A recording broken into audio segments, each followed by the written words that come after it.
everybody. I'm Fiera Luna, and I play games on the internet. If you're new here, thanks for stopping by, and if you've been here before, welcome back. We're playing Pokopia. We're playing the Pokemon build game. We're building with the Pokemons. Anyway, welcome in, everybody. Hi, Val. Hi, Olmec.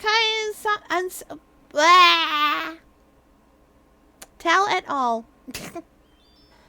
This is my house in Pallet Town. There's no bed in it. I don't need one.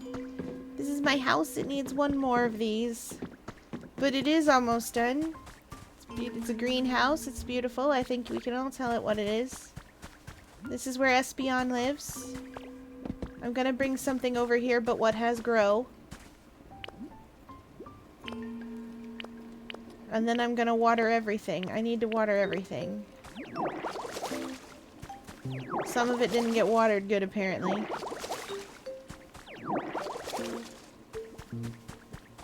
Some of it got watered. That's a tree. That's why it's growing differently than the others. Never mind, I knew that. Deep down in my heart. What did I need here? 5 more bricks! Right. We were gonna build. Hello? Evie is running a little shop! Oh, chat. Thank you, Magby! I'll always make time to chat. Who's here, Mawile? Who is it? I need to go check Evie's tiny shop! Is it Val? Are you doing that? Are you reading it right this second? I was drawn by your sweet aroma. I'll let you know if I see a Volbeat. Hype!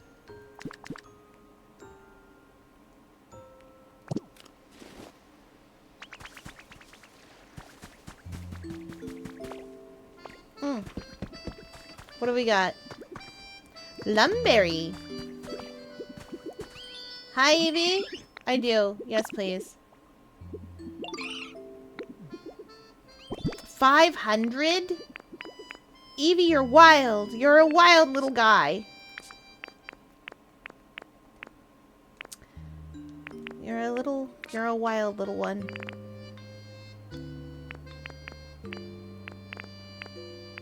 Oh, I do have lemon pecha seeds. Amazing.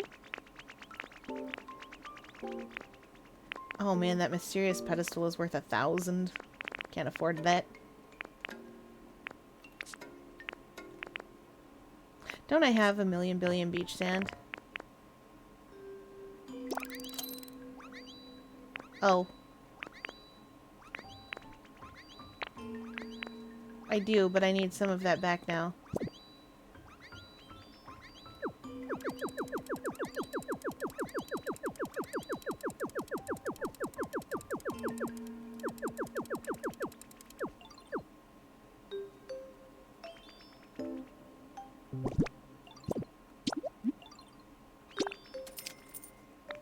Lumberries. Oh, that's beautiful.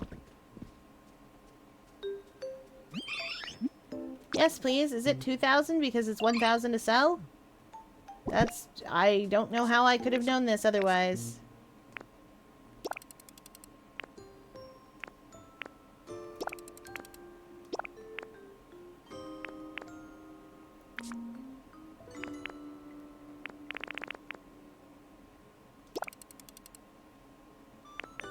Oh, whatever I put has to be a lot of it.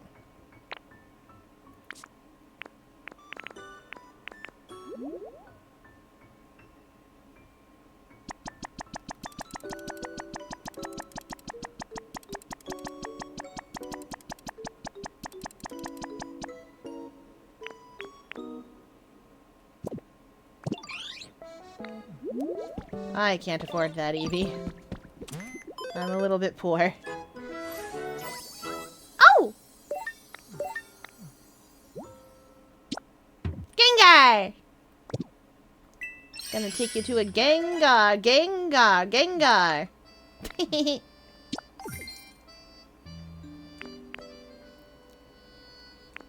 Find more Pokemon. I need to find one more Pokemon. I need to make a lot of roads.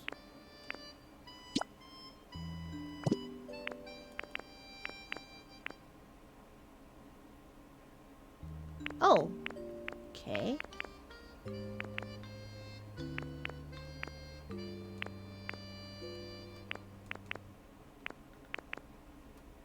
Oh, wow. Okay, making the power plant and the chambers and stuff is 5,000 money.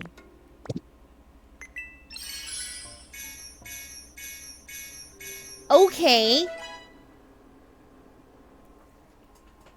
Unrelated, but do you know who I could replace Strat with? That depends.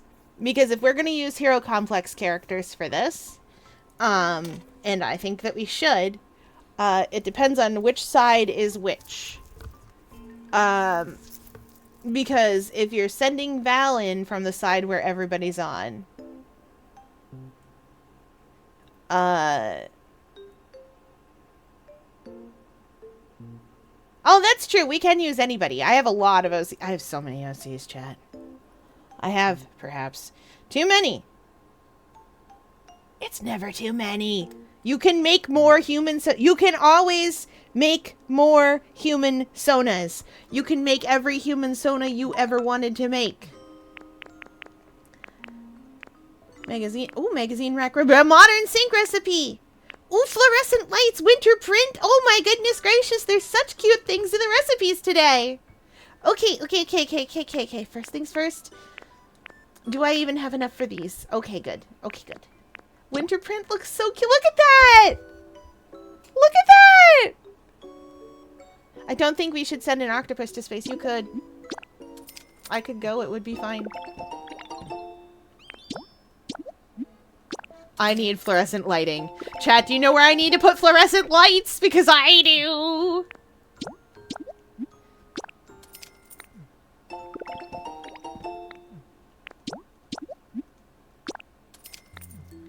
Okay, I am poor once again. But that's fine. I don't mind that I am poor. There's a Pikachu doll. Cute. Oh no! I needed that. Wow. I need one of those. There are a lot of... they're like rare Pokemetal to make. Anyway, it's fine. I'm fine. Everything's definitely totally fine and normal, and it's fine. I'm fine. Counter recipe. I didn't know I had a recipe for that. Oh, I also have a bunch of recipes for the cute stuff unlocked, but I can't buy it because I'm poor. We can become unpoor. Natural wallpaper. Oh, cute. Okay, we're gonna become unpoor, chat. By our powers combined. Tomats. I have to go to Sparkling Skylands, actually. Oh no, wait. Hold on. I can make one more environment here. That'll solve many problems. Okay, now chat. You're gonna think this is a little silly. However, I am gonna make one more environment here. Huji has politely informed me that lava does not work in this game the way it works in Minecraft. If there's one thing I know about Minecraft, it's that lava breaks everything forever. But it doesn't work that way in this game. So I'll tell you what we're gonna do, chat.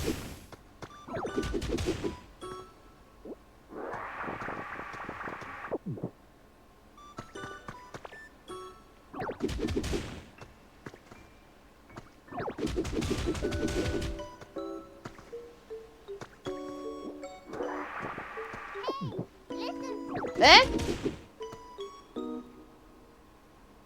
Lava is fascinating to work with.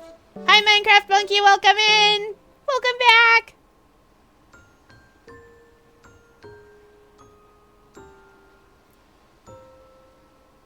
Blitz does have the Strat vibes, you are correct. She is absolutely the she's the one who's like, oh, hard choices need to be made? Well, sucks to suck, I guess. That's my job now. That's okay. She's a bit more complicated than you would expect. The way that I learned to write her was a lot of study and a lot of knowing people from that time and place.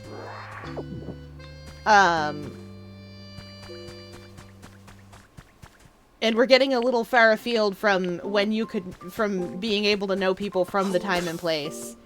As it occurs to me, chat, did you know that the 1980s was, not today? It was a while ago. See, in my head, it's 20 years ago. Oh, I do have it with me. Amazing. 10 out of 10. I'm so good at everything. In my head, it's 20 years ago. But I have terrible news, chat. That's not when the 80s was.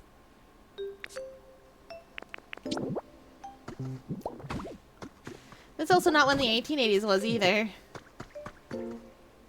Aquarium staff keeps being like, Fier, come on now. And I keep being like, no, but you don't understand.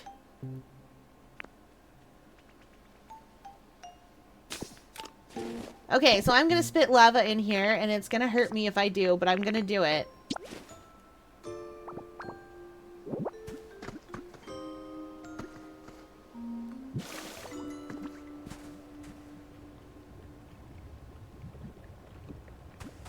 It did not fill the whole area.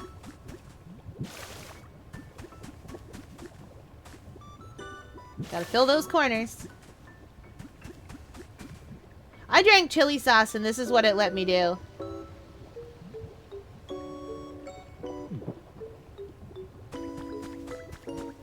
It's beautiful.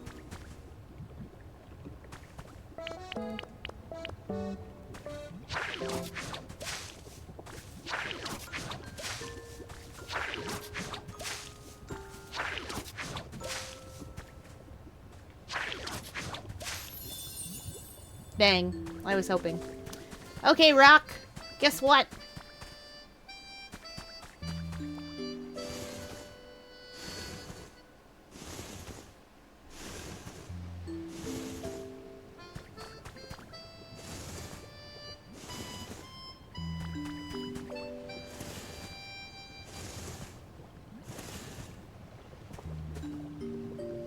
Ow. Okay. We're gonna have to be very careful about doing this, but we're gonna do it.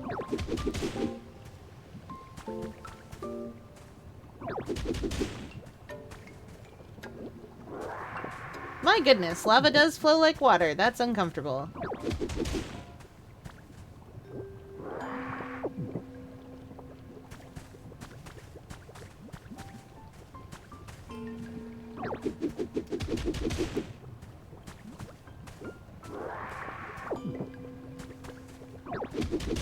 I'm too funny.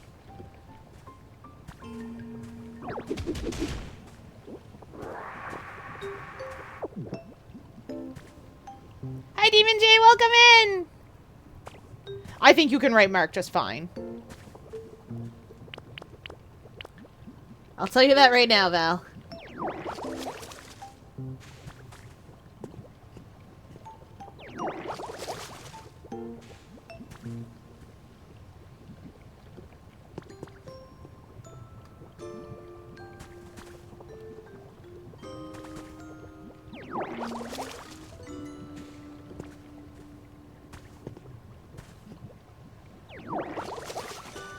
Aww.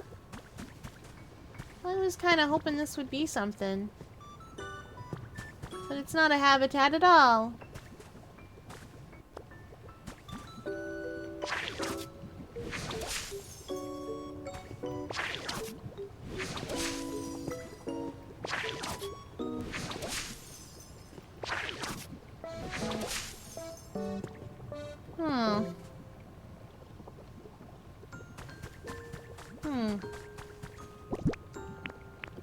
Well, let's see what else I've got for habitat blocks. that I might use.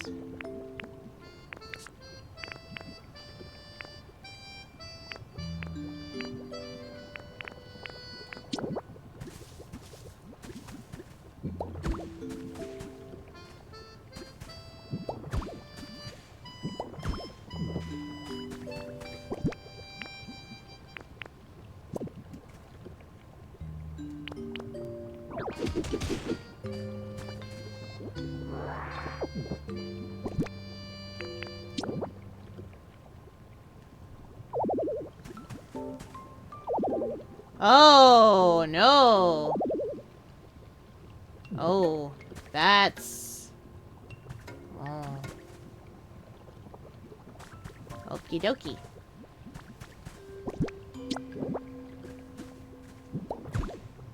That's not where I wanted that to be.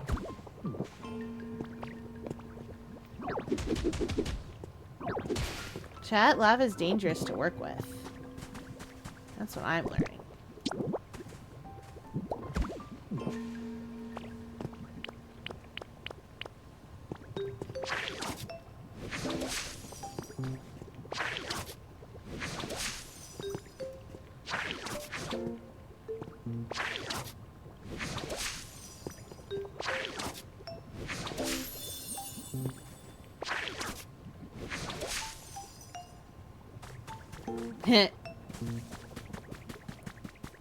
That didn't count as completing it. Boo! That didn't count! Unless it did. Nope. Boo! Okay, I know what I need then.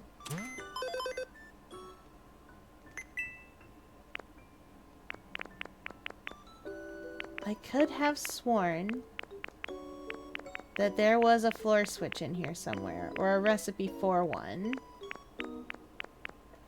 Well, it's easy enough to check if I know how to make one.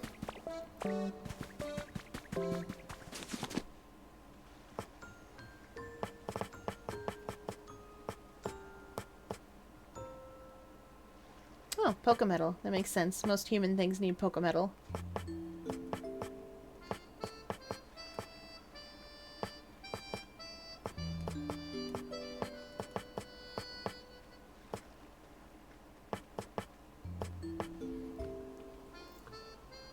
What a.m., but I'm off tomorrow. Because on Thursday I have an exam. Oh my. Can you push that big rock into the black dirt? Maybe. I was hoping it would turn into a lava rock if I did that. But I don't know if it does.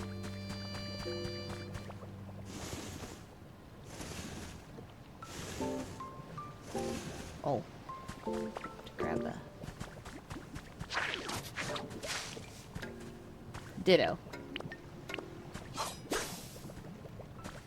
My good Ditto.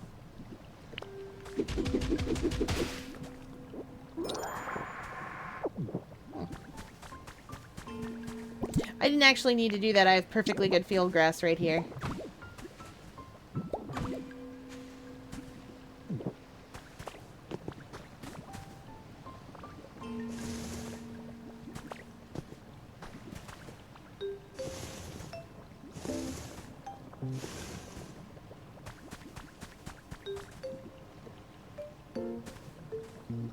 Ooh, you better believe I know how to speak in musical notes.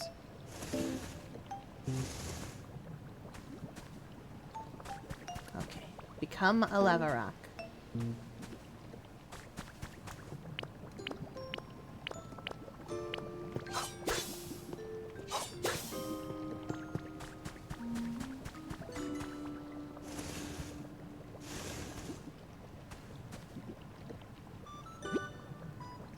Nope.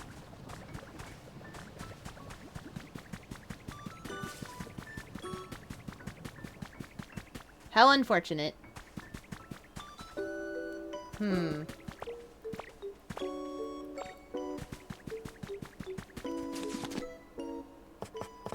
What I'm looking for is a big switch. It's a floor switch. It's a very human thing to have. I know where there is one. Pokemetal and 1 glowing stone. Oh, I have glowing stones, just not here.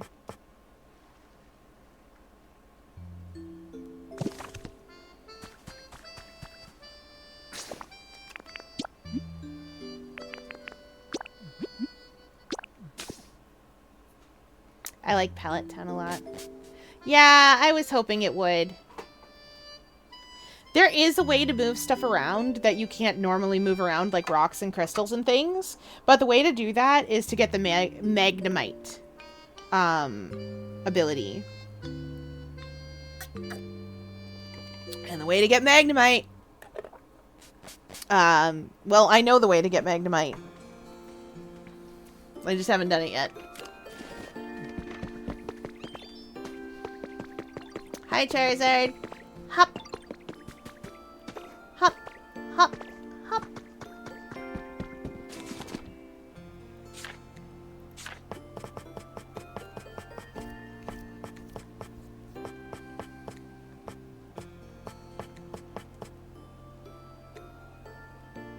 Where are my glowing stones? They must be in this box, which isn't technically attached on it. Yep.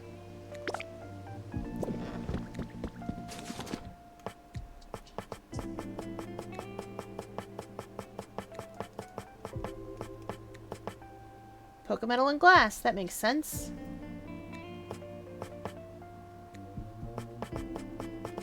Oh, and I can make a lift, too.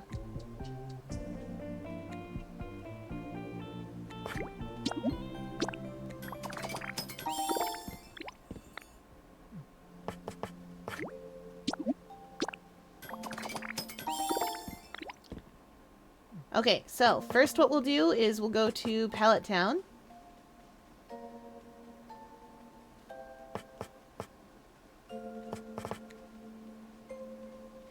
I'm also going to make that. I want to put it in my lab.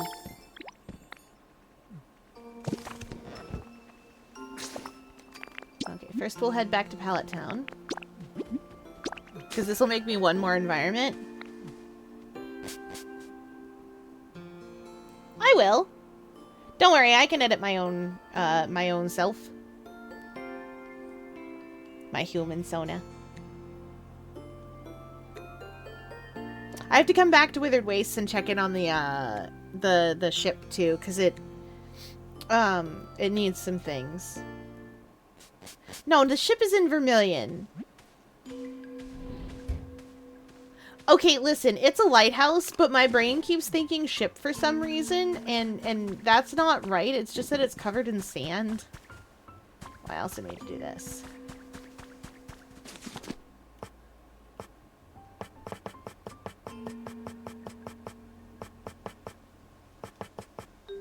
Oh, sold. Okay, let's go.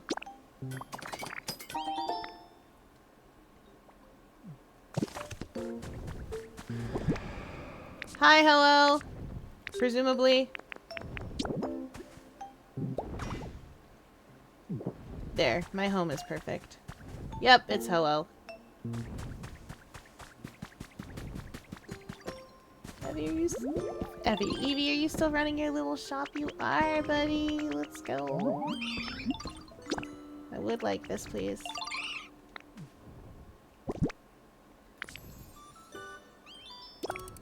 All my field grass. And all my seashell soil.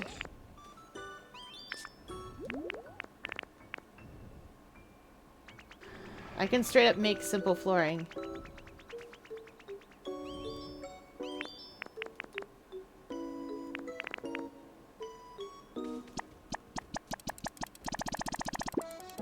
Oh wow, okay.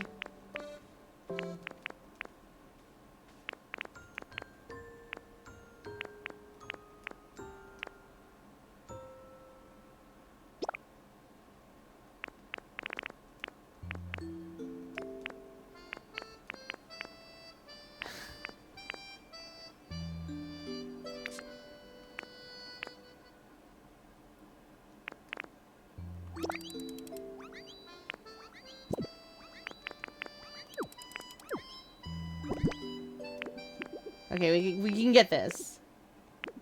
I can do it. Oh.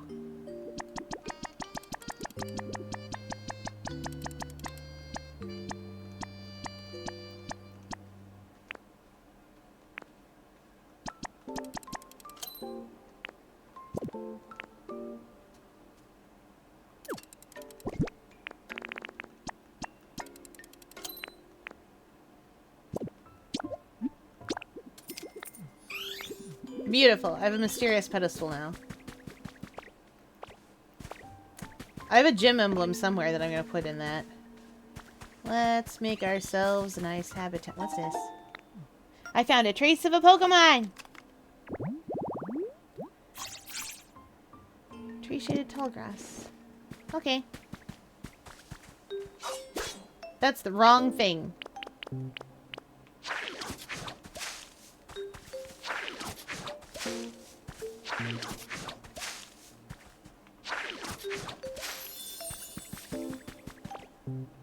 Oh, maybe I can make it.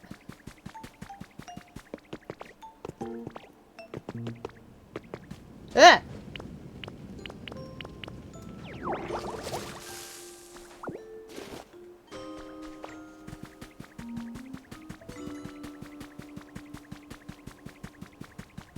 Hey, that was wild. The way... So, chat, for those of you that might not know, what Val is talking about is something called a map test. And the way that it works is, you take the test, and if you do a good job at the questions, they get harder. And if you miss one or don't get one quite right, then they get easier. And your score is based on... effectively, on how many of the hard ones and how many of the easy ones you sort of, at least in part, it's based on how you sort of like oscillate between those things, how far you get with the hard ones versus what qualifies, at least in the tests, sort of testing eyes, as the easy ones. Yeah, the max score is like 300, and a bit. Though, arguably, line could go up infinitely depending on how you want to do the test. Yeah, I did it.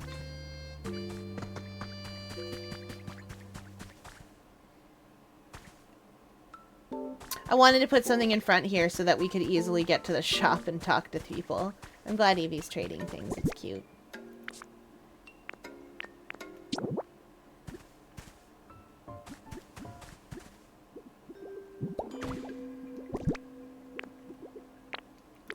Oh, wait, it's right there.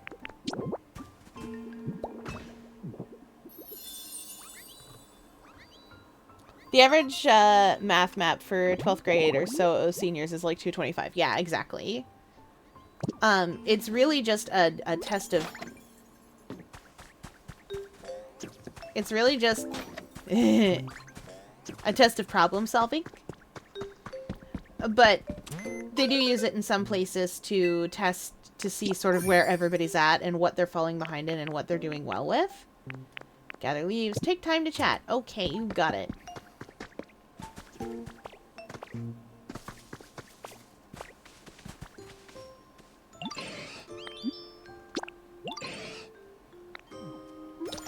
Where do you even live? You want it brighter?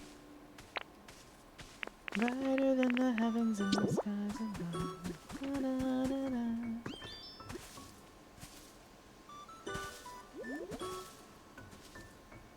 Oh. Well, but this is awkward, isn't it?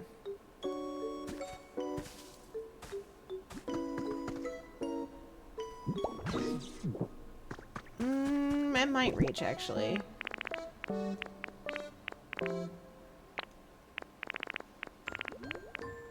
Especially if I boost it a little.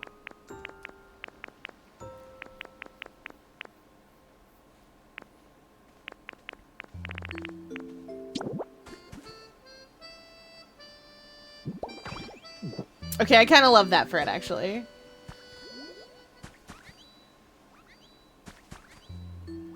Oh, you liked it! Okay, he liked it.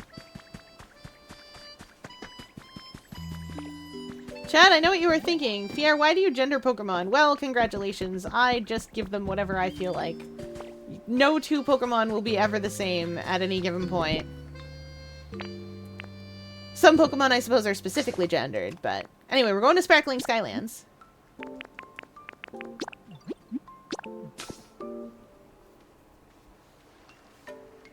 I can't help it! Listen, you say the words brighter.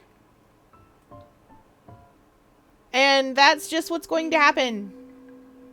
That's how it is. I need to check and see if aquarium staff has become...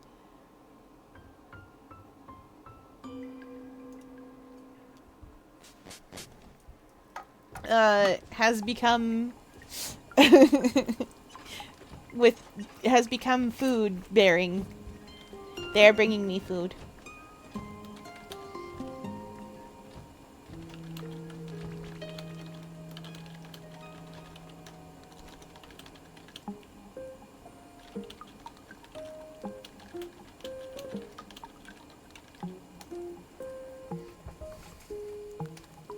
I am home and sparkling. This is my home part. Wait, I see words. That's my home. This is more of my home. I am so proud of this house, chat. I did such a good job on it. I cannot stop making it cool. Dump a few more seaweeds in there.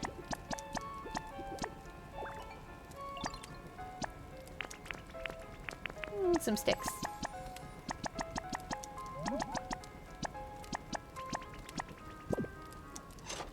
There we go. Patchaberry! Oh, I'd love to have this. Can I have it?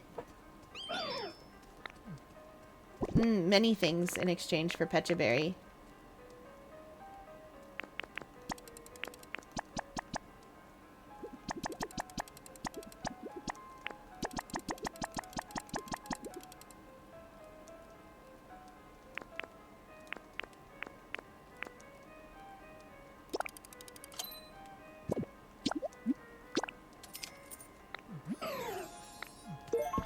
Thank you, Gardevoir. I love how you can hear the Mount Moon music out here. Oh.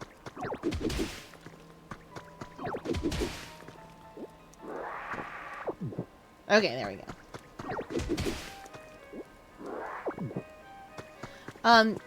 The reason that I am breaking these things specifically is because they are damaged versions of regular blocks. And Pokemon don't like the damaged versions.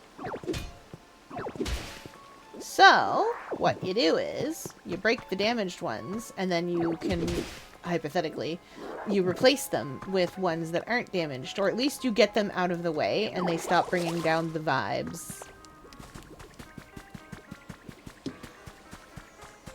Ooh, glitter.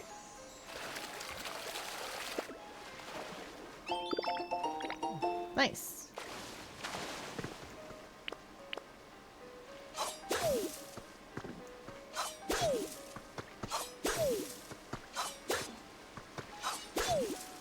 Now everyone gets to learn my favorite way to harvest.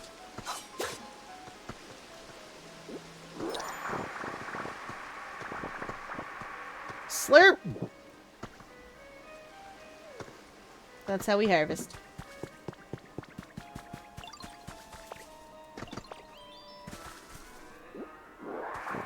Slurp! Thank you, my little Pokemons.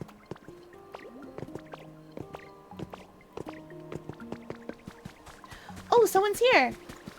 Who is it? I tried to mash it like it was a thing. That's fair. Hey, that's Poliwrath! Wait. Yeah. Poliwhirl. It is pretty, isn't it? I did come here to swim. I love these guys. They're so much fun. Is Polytoad in this game? Oh, I hope so. Of course you like spinning stuff. I'm gonna get you a pinwheel immediately, buddy. Don't you worry.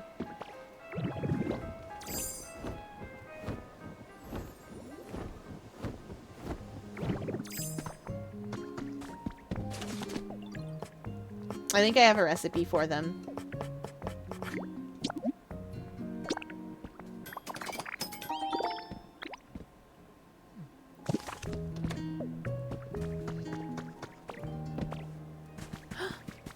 I didn't actually get them started building that seashell house in Pallet Town. Well, we'll get there.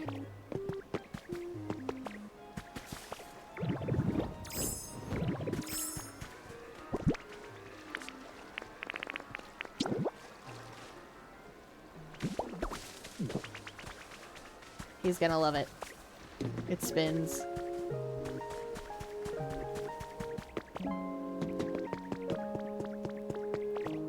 Anyway, I've determined that at least Bleak Beach, I have I'm gonna try to restore. At least a little.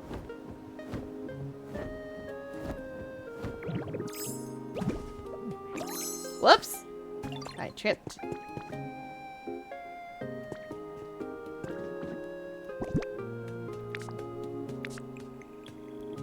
Where'd it go?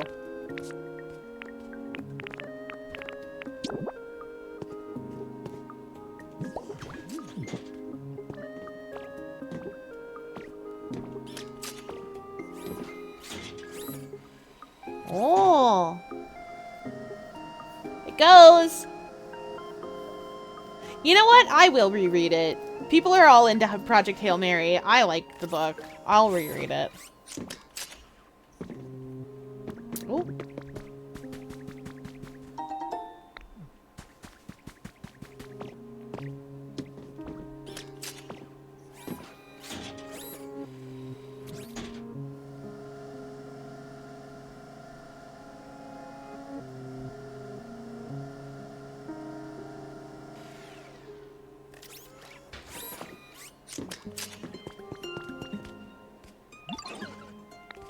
Thanks!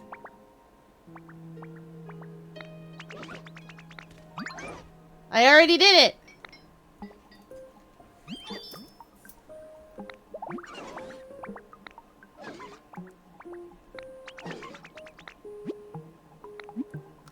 Yes, come with me.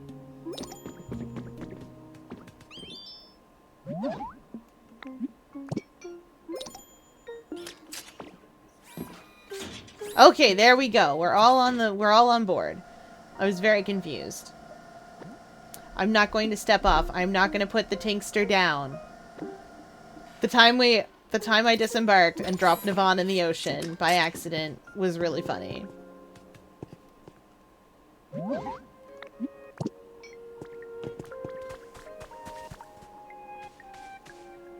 I can't actually remember how to get up. Wait, yes I can. Can she follow me?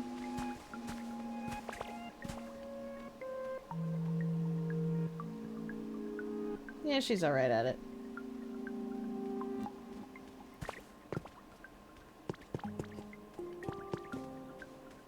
Yeah, she's got it.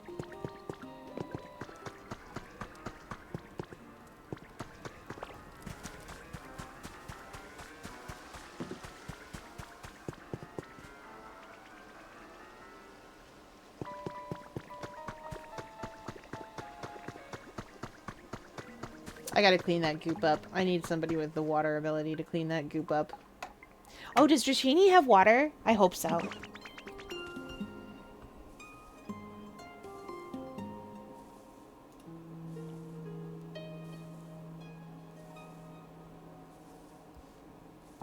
Do, do, do. Do, do, do. We made it! Awesome! Ho ho! So you've met the great builder Tinkaton. I hope you'll continue helping out our friend Fier. Ah, sure thing. Just say the word and I'll help build this town any way I can. Now, let me see if there's anything I can get started on. If you make lifts, you can have Pokemon follow you even to far-off places. If you don't have enough Tinka Gears to craft with, you can give Tinkaton iron ingots and have them make some.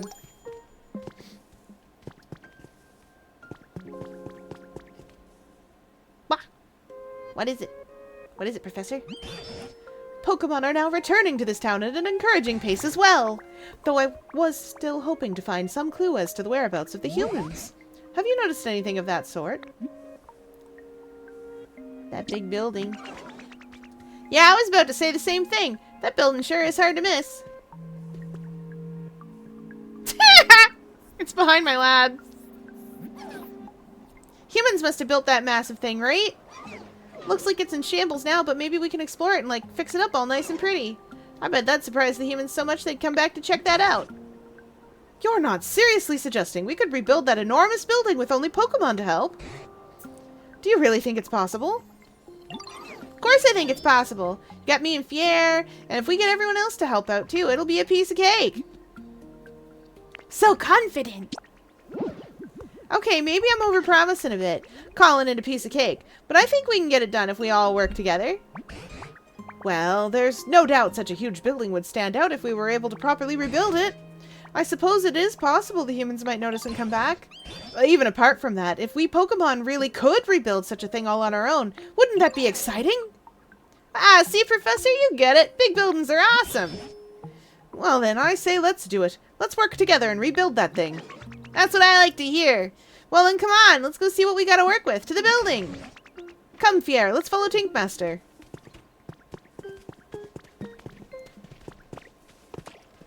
Sorry, there's a Pokemon here.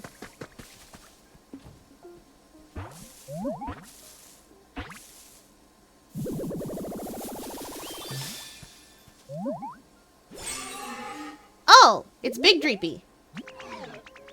Dracloak. Yo, this area is pretty sweet. There's no dangerous stuff, so I bet even my little guy can play without a care in the world. Who's the little guy? Yo, it's the Dreepy on my head, yo. He's all tiny and cute, right? There is a Dreepy on his head, but you can't see it. I hope you and I and this little guy get along. I'm gonna get you live in the same house as my Dreepy. Gather search ideal habitat human.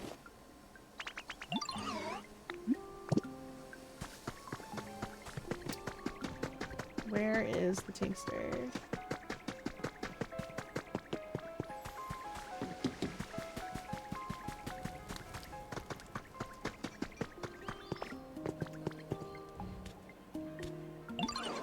You're good at making paths and stuff. Do you think you could put down a nice path from here all the way to the building? Counting on you to help me and get the professor across.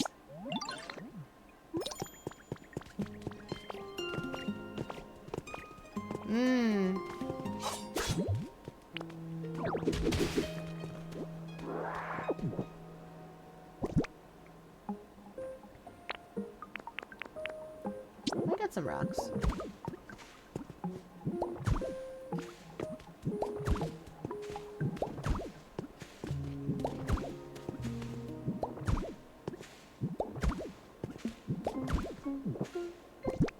For the professor, you have to build at least 2 wide.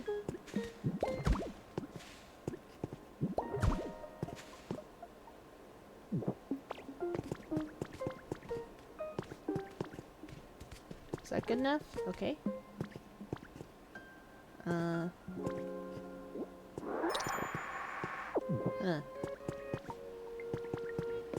Oh, it's shiny in here.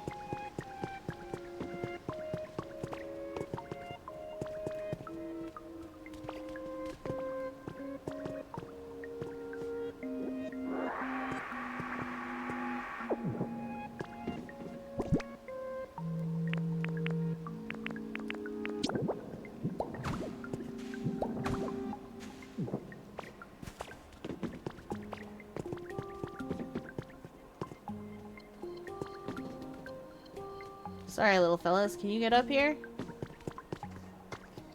The professor is doing his best.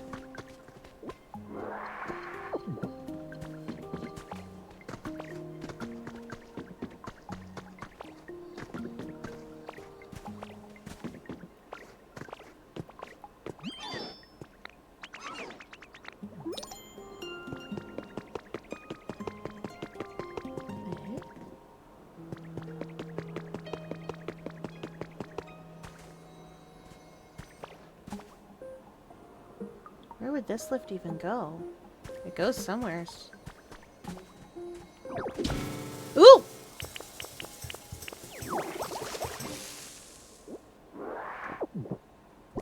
That was very scary, chat. I was afraid. No one ever talks about the really hard parts of first contact with intelligent alien life. Pronouns. Yeah, that's true. Fear, can I lay on your head like a dreepy? Silly. Yes, absolutely. This is just how it is. Okay, we got a big old building. That's a lot of building. This building's so big. Seeing it up close is a completely different experience. And you truly think we can rebuild this gigantic thing? Well, that's what we're about to find out. I gotta go scope out the inside. In that case, it might be wise for Fier to go along too. I'll stay and watch from out here. Sounds good. Come on then, Fier, follow me.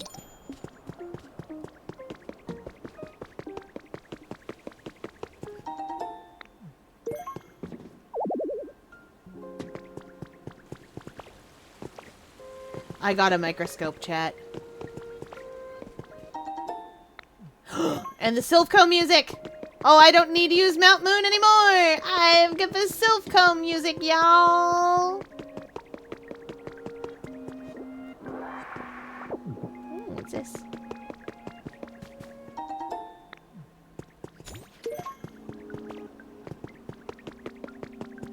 Oh no!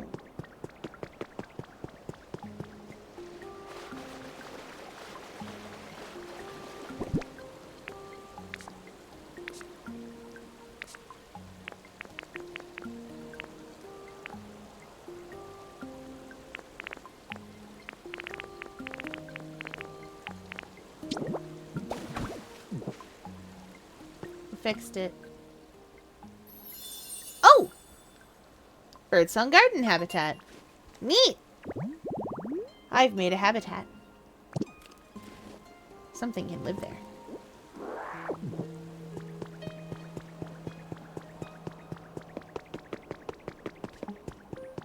Thank you, Tinkaton, for waiting.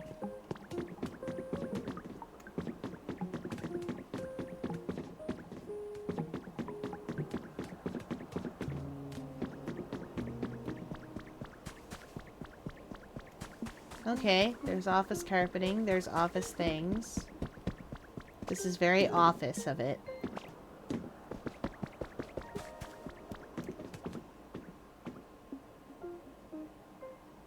This makes sense. I could have stolen the window panes from here! So this is the second floor, huh? I wonder what humans even did here. Maybe they worked here. Oh, I see. In that case, maybe I just gotta... And then I could... Okay, I got some ideas. Come on, let's go check the third floor.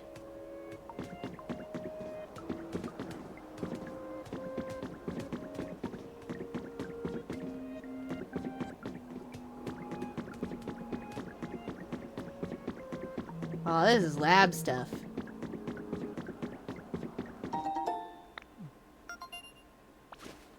Lab stuff for sure. Grace keeps saying golly. It's true. Abra.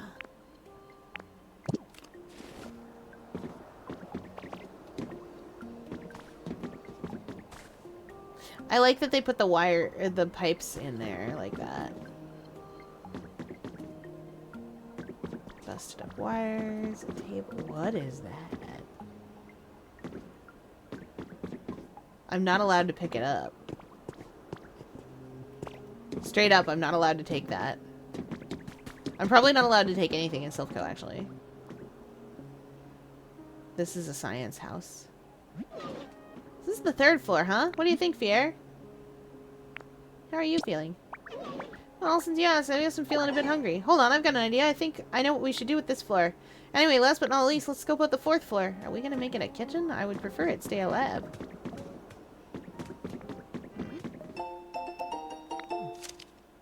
The secret of T-Mire's warehouse! Well, of course I can't spill all the beans, but I can spill some of them. You've probably heard the rumors about having all the humans evacuated into outer space. Well, our boss tells me that the rumors are true! But apparently they don't want T-Mire doing bad stuff in outer space, so they're gonna split us up.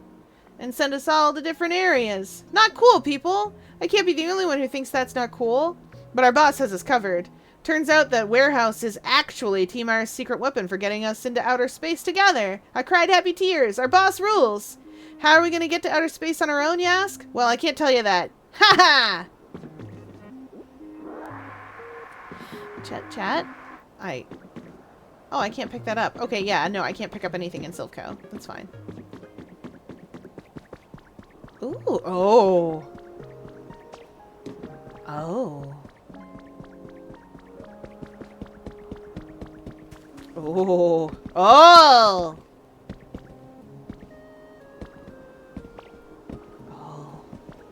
Oh, it's so pretty.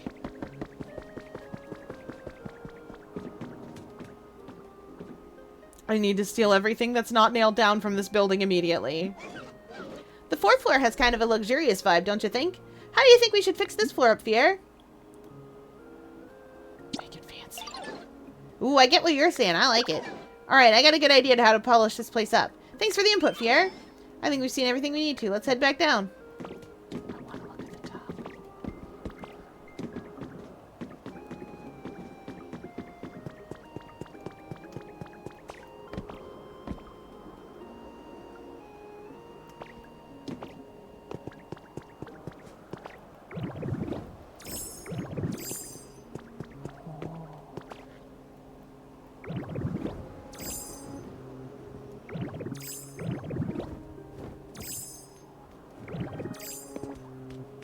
Hey, Professor. Alright, scope out complete. Oh. So what's your conclusion? Do you think we can rebuild this building? You bet. I got a good idea for how we can pull it off. Gonna need a lot of materials, though, and help from all your Pokemon friends. Understood. How can I start helping? Give me just 1 sec. Oof. Just take a look at this building kit. Oh, it'll show you everything we need. Oh, no. To start with, we're gonna need all these materials. Think I'll count on you to get them, Fier. Okay. Concrete, glass, Pokemetal, iron ingot. That's fine.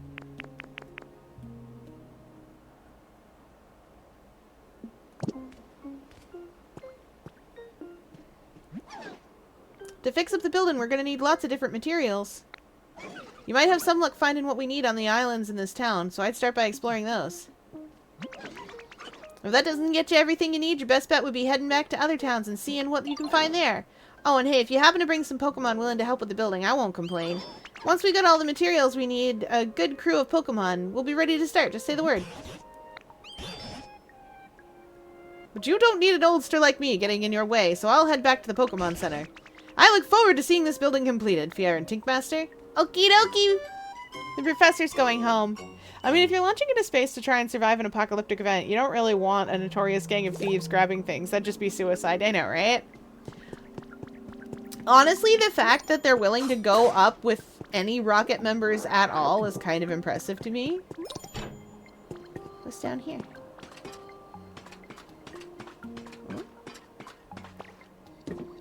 Oh, okay. I did not drop out of everything. That's fine.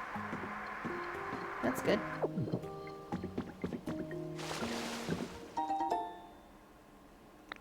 One rare Pokemetal. This is some kind of sewer, though.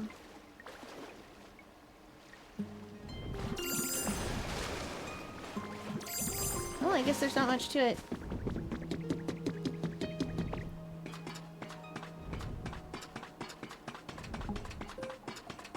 That gives me an idea.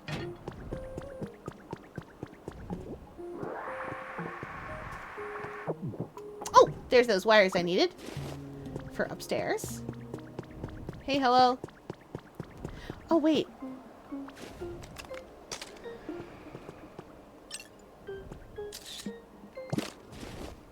I needed that.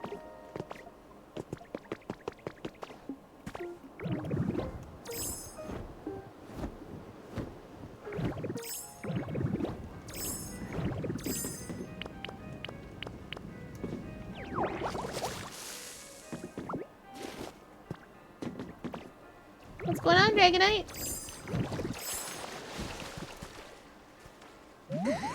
Yeah. I really like to fly around when the sun's out, but I always oversleep because I'm so bad at waking up early. I heard those alarm clock things that humans use to help wake up early, so could you bring me 5 alarm clocks, Ditto? 5?! I know, just to be safe. With 5 alarm clocks, I'll probably definitely be able to wake up early. Actually, when I was flying over by the Poke Center, I think I heard a weird noise coming from the cave on the backside of the island. You think it could have been an alarm clock? I'm too big, so I couldn't fit inside the cave. But I bet you could use Glide to get in. You should go look for it. It was over near a waterfall. Oh, guy.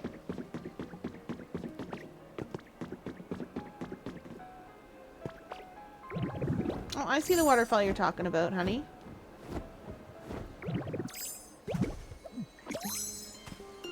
Oh, is it that time already? Oh, I want to play more Pokemon. But that's why we do this way.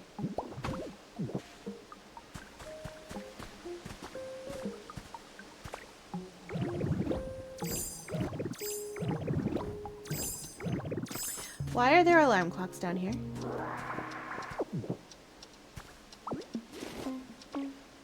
2, 3,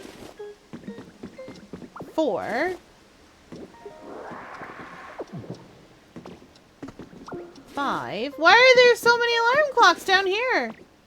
There are 6 alarm clocks in this thing. I have questions, chat. A lot of them. They primarily amount to, why are there so many alarm clocks in there? Who needs that many alarm clocks?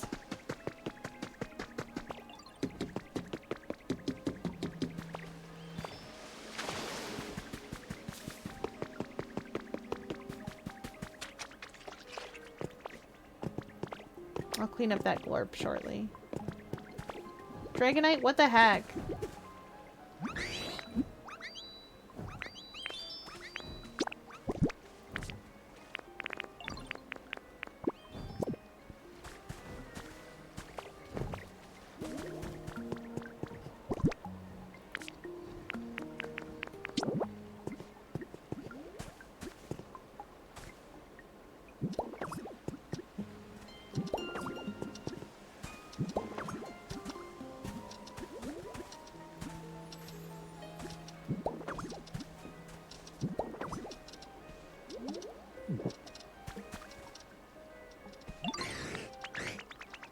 Yeah, I bet.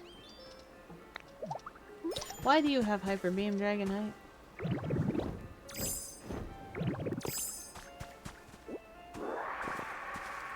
Alright, I'm glad I got Hyper Beam. He was right. It's still weird that there were that many. Alright, now we hydrate as chat demands.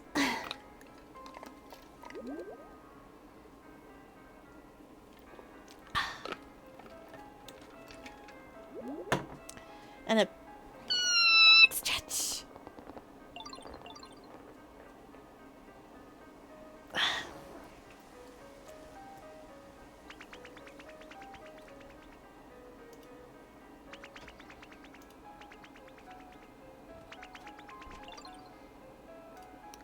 Okay.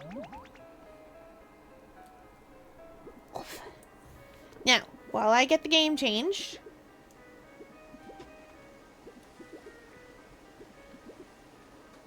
What was I playing? Oh, yeah.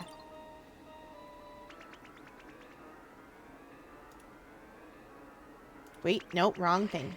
That's not the right thing.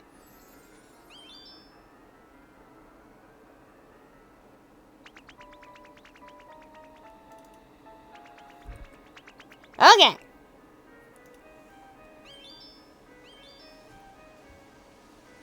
Ooh, it's good progress. You can get invested if you want. For body break, we're going to do some arm circles real quick. 1, 2, 3, 4, 5, 6, 7, 8, 9, 10. Yeah, Pokemon is one of those places where I have trouble explaining, because the world of Pokemon is filled with people who care and who trust each other.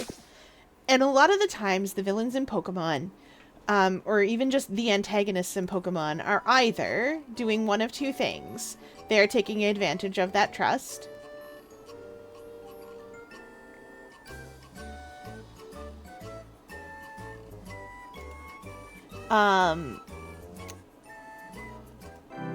Here we are. They're either taking advantage of that trust, or they are discarding it completely. Chairman Rose, for instance, is taking advantage of people's trust. Giovanni is discarding it completely. Cyrus of Diamond and Pearl fame is just... Cyrus is the third category, which I think Lysander falls into as well. And that category is guys who are... guys who think that the world needs fixing. But also believe that they're the only ones who can do it. Now, I shall return in... Oh, you're right.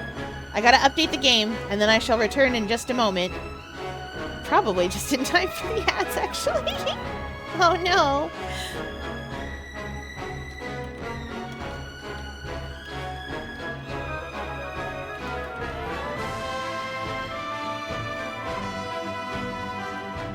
Okay, there we go.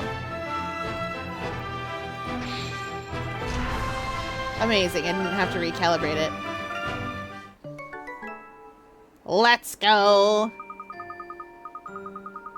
There's a fanfic I was reading where an American guy wakes up in Voices of the Void replacing Dr. Kell. But he has a connection to the world of Pokemon, which live streams everything he does. Oh no, there's a lot of culture clash. I love that. I do love isekaiing people in weird ways. It is one of my favorite things to do. Solving the book's puzzle revealed something really incredible.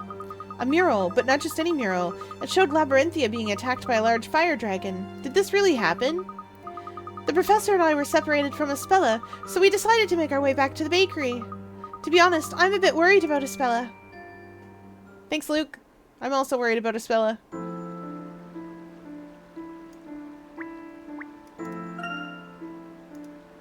Oh, right. I think we've done everything out here, so it's time to go back. Professor, I smell freshly baked bread. I smell freshly baked bread. I wonder if that could be Mrs. Eclair's work. Let's go inside. Yes, we could. Although we could also take a walk around the town at night. If there's nothing else you'd particularly like to see, perhaps we should head back in. Oh, he's not a puzzle. Evening, gents. Isn't Espella with you? Do you know Espella? Do I know her? There isn't a person in town who doesn't know Espella. I didn't realize she was so famous. I've known some ignorant people, but you two really take the biscuit. If you knew her better, then I doubt you'd be spending so much time with her. What's that supposed to mean? Espella is a lovely person. Wow, I'm in the wrong accent, chat. I'm way off. But Professor, Espella is a lovely person. I don't know how you can say that. There we go. Personally, I don't enjoy talking about her in that way either.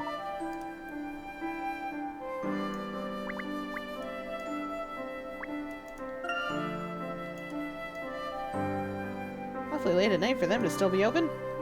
I do believe we went around town already.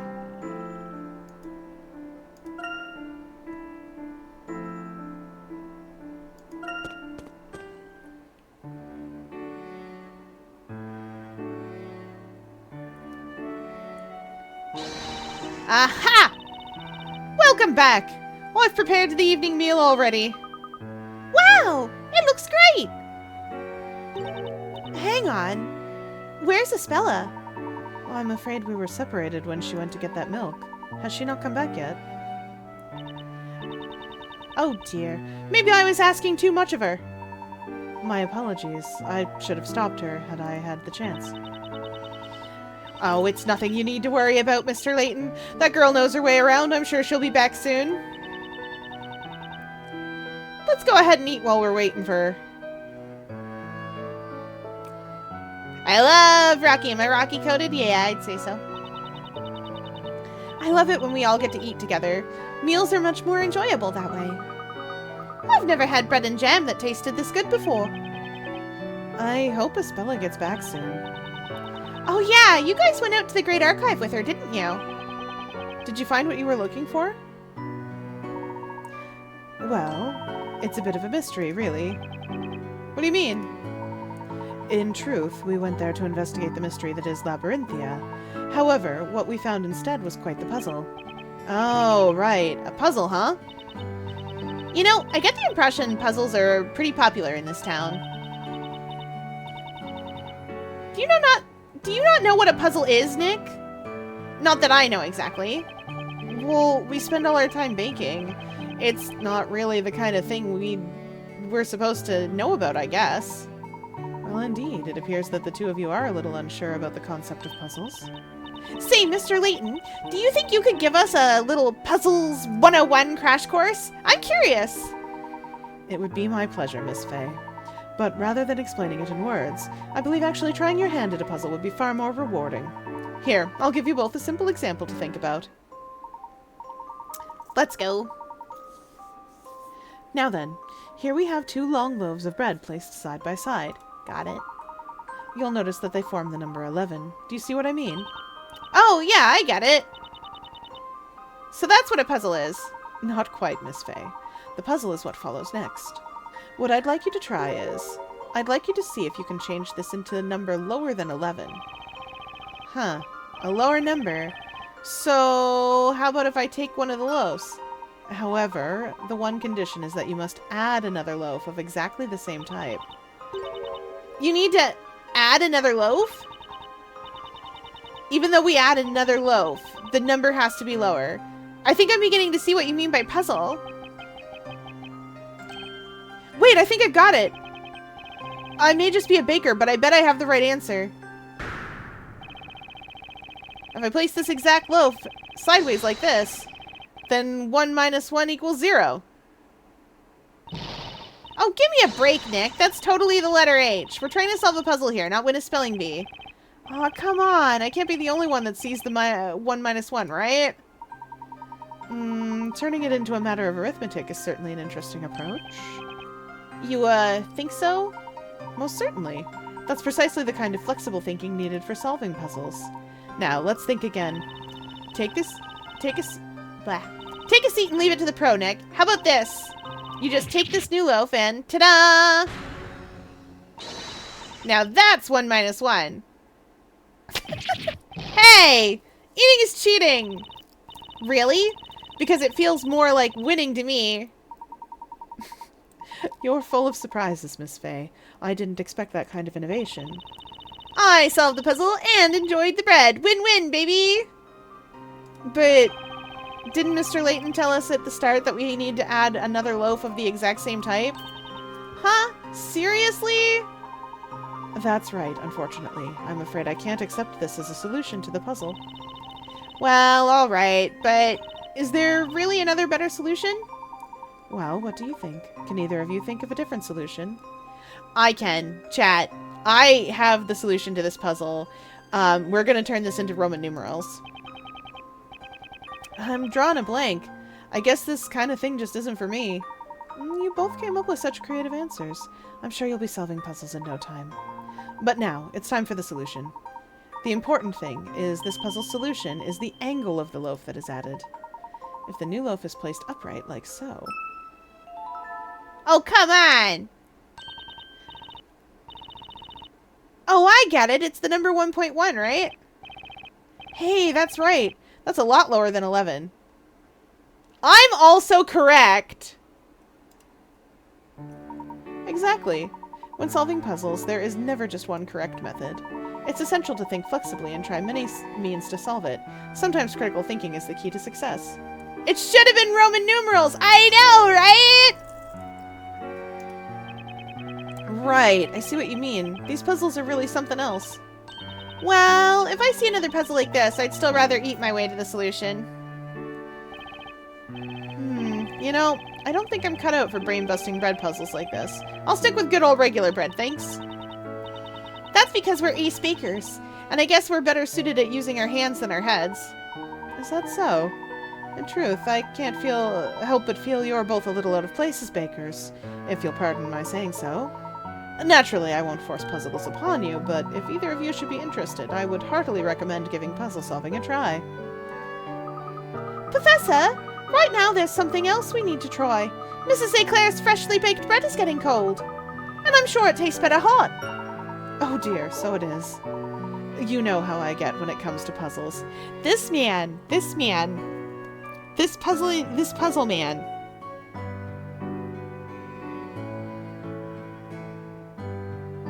This puzzle man has the autistic riz, chat. He just does. Have you seen Claire? Yeah. Yeah, I know, right? Like, he's this close to train spotting. Well, young man, I must say it's a pleasure to have someone... Blah. We'll try that again. Well, young man, I must say it's a pleasure to have someone show such appreciation for my baking. Well, when it comes to your bread, Mrs. Eclair, there's no limit to how much I could eat.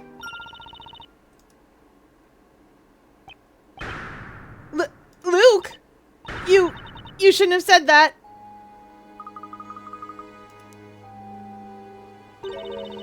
My, aren't you darling? Well, in that case, I suppose I'll just have to bring out my special reserve. Hang on a moment, I'll go and fetch it. Right, I think it's time I started preparing tomorrow's bread. Oh, yeah, me too. I'm sure it must be that time already.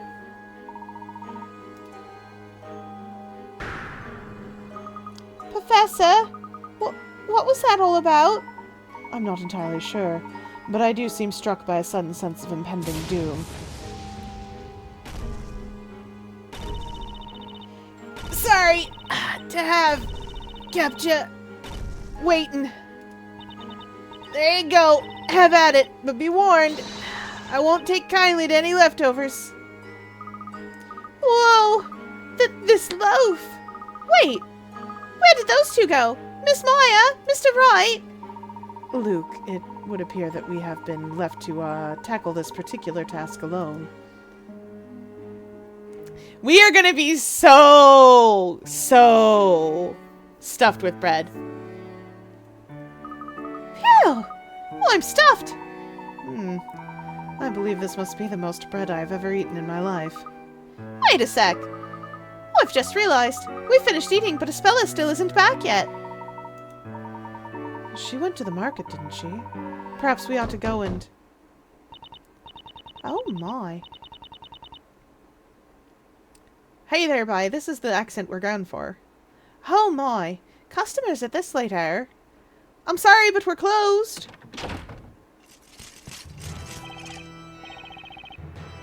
That's him. That man over there. So he's the one, is he? Just a minute.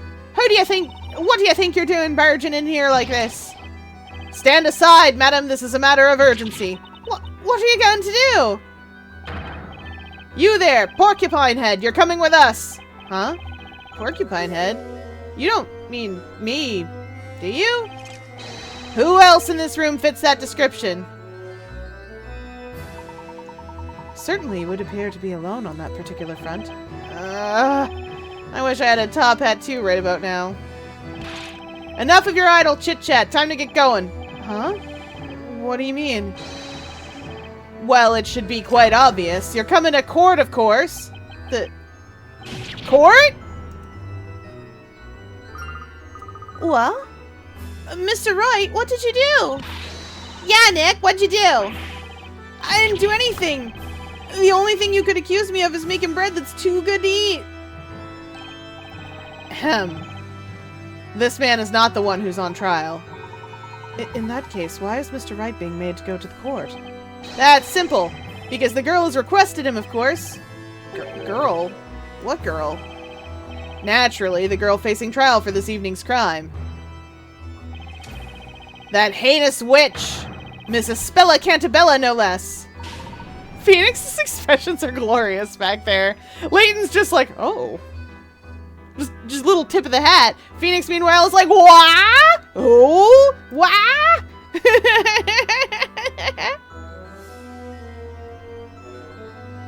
This is beautiful.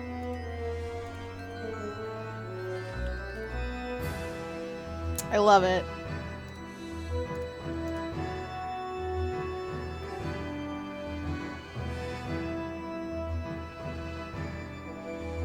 Oh, to be continued, chat.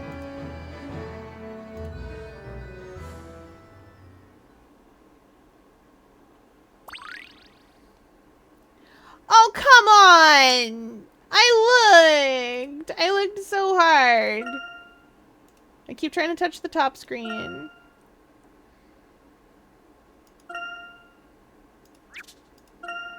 Fine. Go on to Riddell.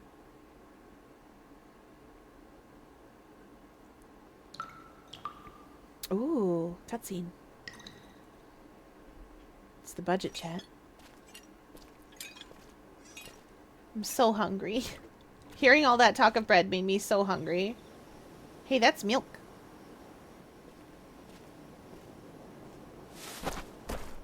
We don't want no fuss and we don't want to hurt you, alright? Yeah, we just want your money, that's all. And you'll give it to us, won't you, without any fuss?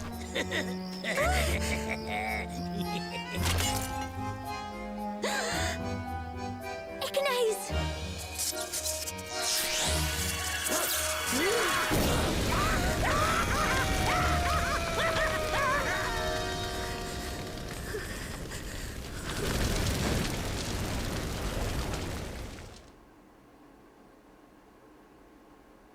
She's a wizard! Oh, sorry. Well... maybe a sorceress. No, wait, that was a word. She had a somatic component and a bunch of other stuff. Well, I guess she doesn't really have a spellbook per se. Well, what is this place? I mean, that's a pretty clear-cut case of self-defense, but they probably got some law against using magic, almost certainly. This room is lit, but it's still somehow dark, and the atmosphere feels heavy. Nick, what are we doing in a place like this? How should I know? We're just a couple of bakers, but I don't think they brought us here to make bread. Chad, aquarium staff has brought me food. They brought me tasty food.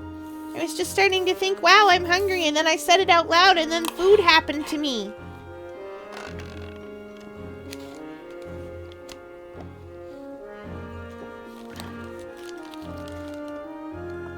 Oh, goodness gracious. It's the starvation station over here. It's not really. They feed me regularly, chat.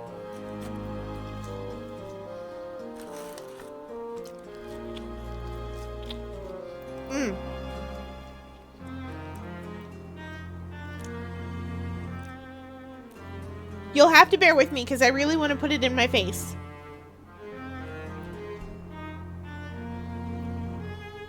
Wait a minute. I don't think this is the right hamburger. It's not. One moment, chat. I will be right back. I must go. I would never admonish staff, but I must go and tell them. You will have to excuse me a moment.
Oh, that's the wrong button.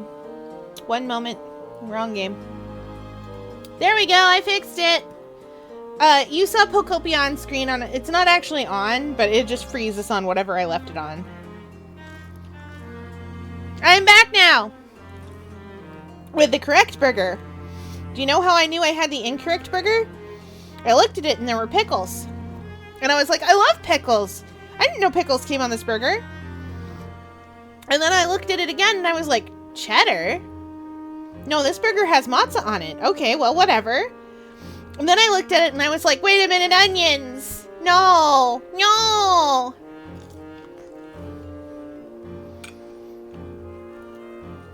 I don't like onions. Well, no, that's not entirely true. I like red onions. Mmm. It was an emotional roller coaster, but I have the correct burger now.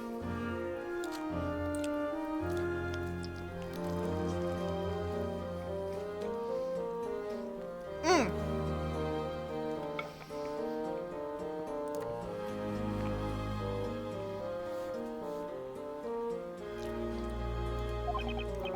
Yikes. Is it just me or is that guard staring daggers at us right now?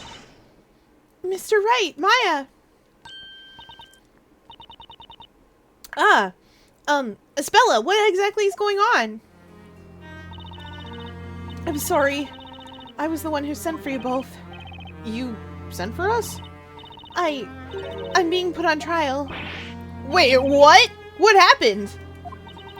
I don't know. I just don't understand what's going on. I didn't do anything wrong. I couldn't possibly murder anyone. Murder? I beg you, Mr. Wright. Please, I need your help. Just one more time. Huh? You need my help? What could I possibly do? Espella, I'm just a baker. The only thing that I know about law is how not to get on the wrong side of it. Wait. Hold on a sec. Espella. What did you just say? You said you needed Nick's help just one more time? One more time? I'm not quite sure myself, but when the knights came and took me, a vision suddenly appeared in my mind. It was Mr. Wright. He was fighting for me, defending me. That brave blue figure. It was as clear as day. I was fighting for you?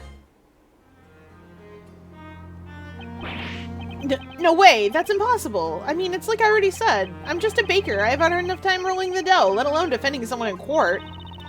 I thought the same thing too at first, but I don't think that's quite true.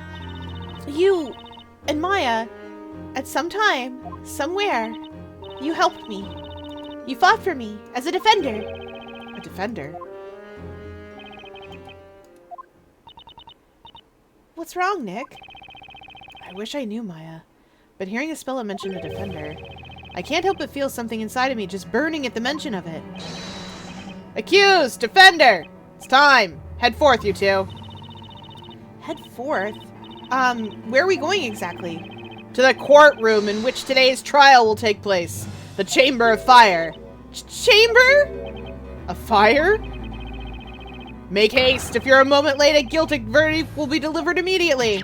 What? No way! Mr. Wright, I'm truly sorry, Mr. Wright. I know this is all so sudden. It's a lost cause, isn't it? Well then, let's head inside, Espella. Huh? This overwhelming pressure, it feels so familiar somehow, almost like deja vu. Mr. Wright! Let's go, Maya. We'll be able to get a better idea of once the trial gets underway. All right, let's do it, Nick.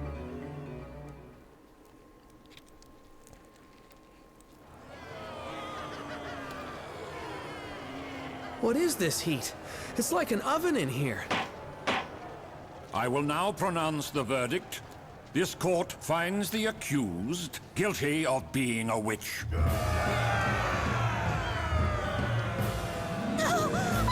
I'm not a witch! Please, I beg you to reconsider! I'm not... Witches are to be cast straight into the hellfire! Oh, I don't like that. No!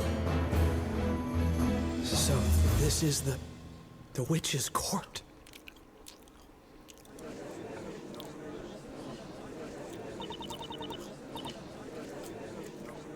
So, how you feeling, Nick?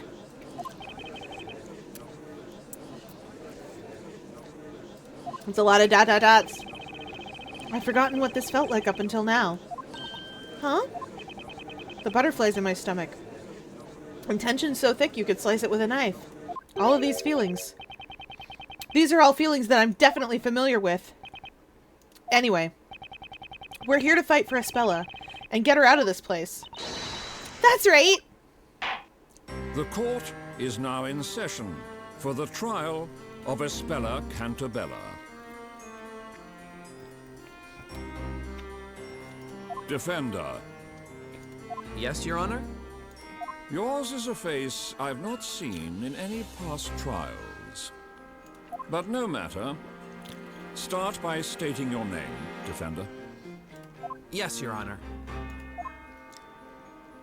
My name is Phoenix Wright, Ace Baker.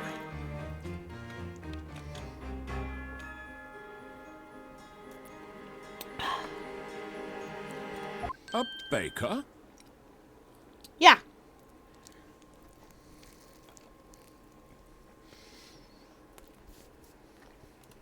I asked him to come, my lord. I want him to represent me.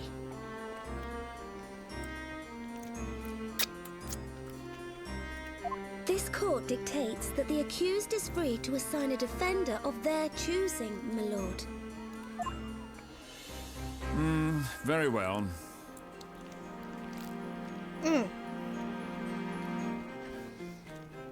At any rate, the results of this trial shall not change.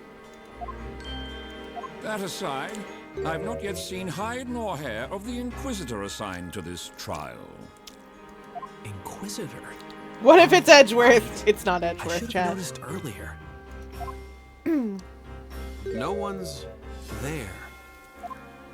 Should the assigned Inquisitor fail to appear in court, I will have no choice but to dismiss all charges. Yay! He is an Inquisitor of high caliber, but if he does not come forward soon...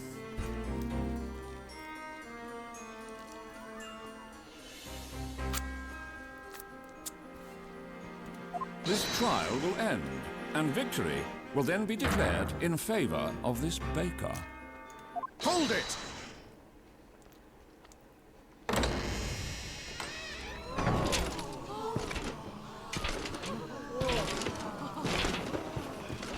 Oh no.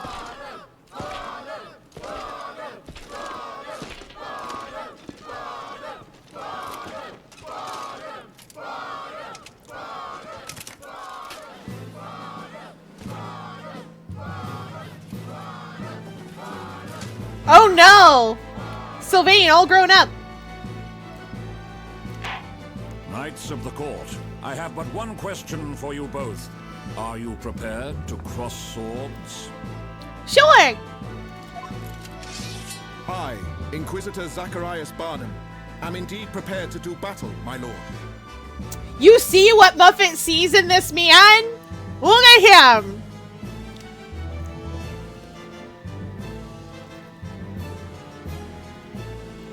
Guild Wars 2 has all the salvage dramatics on sale?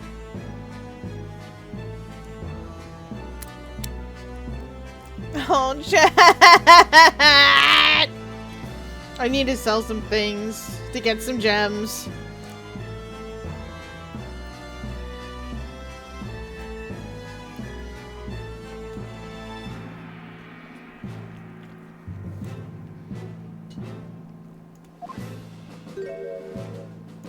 Something amiss, Baker? Sorry, Your Honor. I just didn't realize we could have swords here in the courtroom. It is the way of the court knight. A knight must always ensure that he rides with a blade at his side. Oh. Now then, state your name, Sir Blue Knight. Huh? My name's Phoenix Wright. I'm a baker. How many times will we make me say it. I do only have the copper fed. I never bothered to get the other ones. Nick, quit with the long face. You look miserable. No need to waste your breath. This trial will be over before you can utter a single objection. I don't think that's true. For the security of all of Labyrinthia, my blade shall rend your defenses swiftly and without mercy. That's it, Burnham! Put another one out of their misery!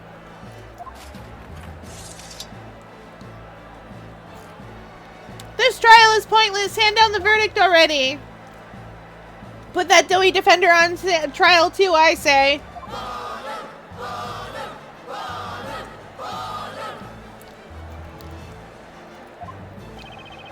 Oh boy. What's with all this excitement? You'd hardly think this was a courtroom. The crowd doesn't seem very interested in the law, that's for sure. It's like they're all just hoping for a guilty verdict. Just like home, Phoenix!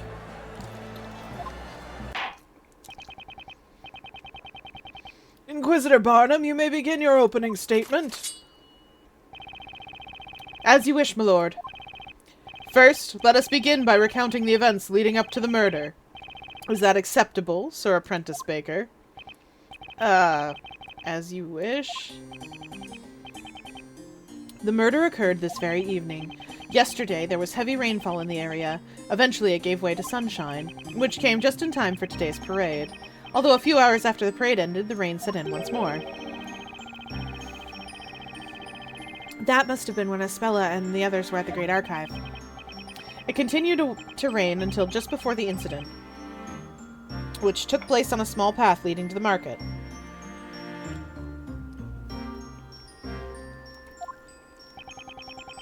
The accused had been out doing some shopping at the market. She returned home on that very same path.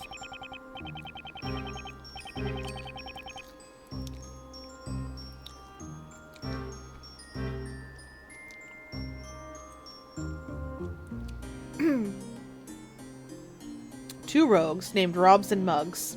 Sorry! They're keeping with both the Phoenix Wright and Chaos Cast.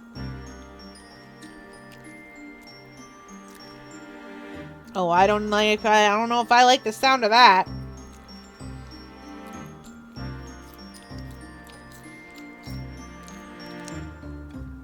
Well, as a little octopus who loves to cause chaos.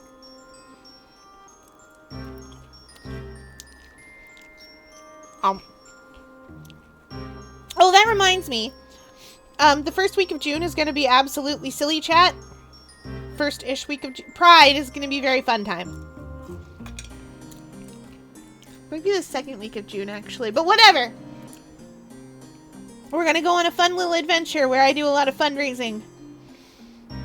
You will see me in other places occasionally, but we're doing stuff for Trans Lifeline. Because it is Rainbow Rat Parade time!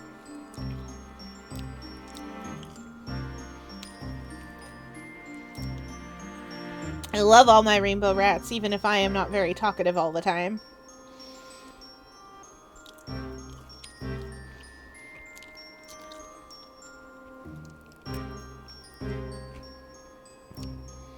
Anyway, I love that they managed to follow both naming conventions for Robs and Muggs.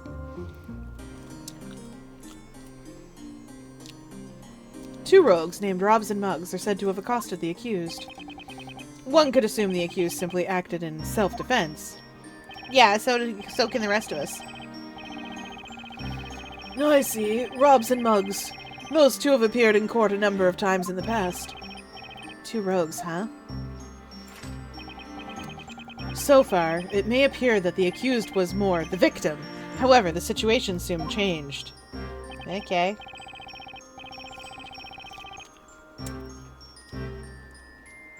That's right. The accused, Espella Cantabella, knowingly and mercilessly murdered her two assailants. Bro.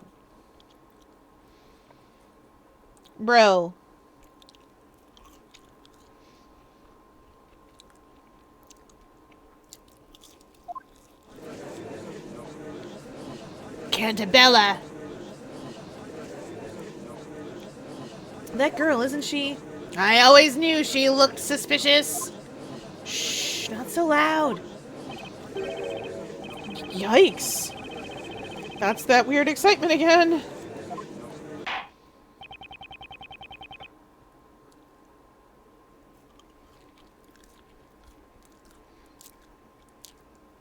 I believe we may now fully grasp what happened.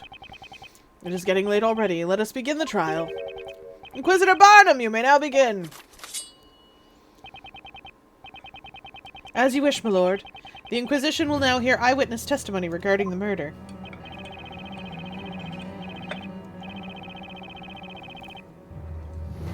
Eyewitness testimony, huh? Looks like this trial is finally getting underway.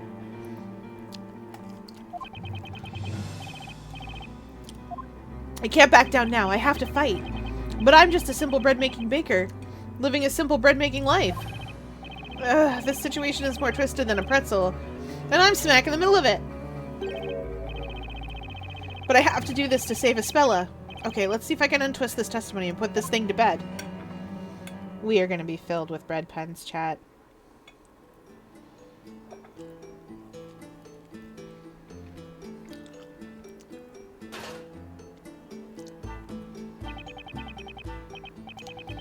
Allow me to welcome you all. Now, would you each please state your name and occupation?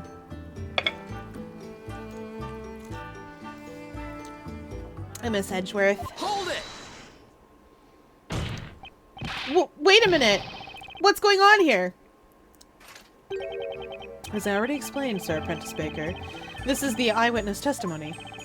Yes, I understand that, but there are 4 witnesses. Indeed. This many people inside the courtroom could pose a health and safety issue.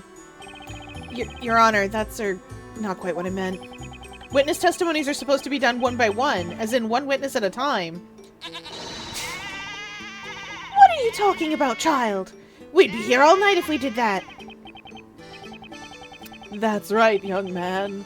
We have witnessed the very hand of fate reach out to us this evening. Could we hurry this along, perhaps? These flowers won't sell themselves, as much as my boss wishes they could. The path to knighthood is an arduous one, but I remain steadfast in my resolve as I travel down this long road. His name is Nidal. I shall not falter! I will be victorious! Who cares? Just question them all at once. We already know the girl in the cage did it. Let's get on with it. Yeah, finish this already. I'd like to go back home and get to bed.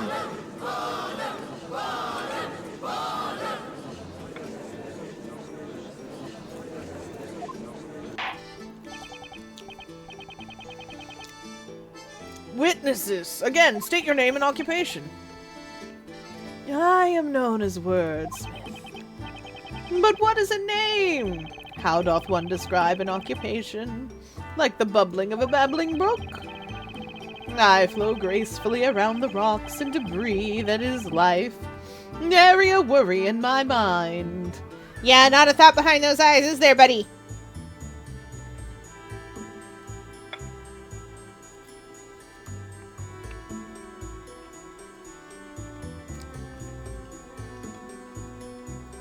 I am going to eat these fries. These French'd fries. I am too small to eat French'd fries quickly. We're making it work! Aquarium staff will be out there being like, Fier, what are you doing?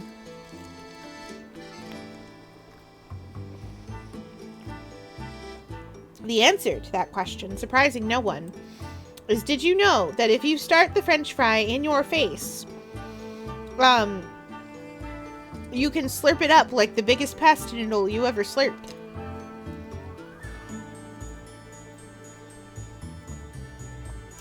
And if you have good strong tentacles like I do,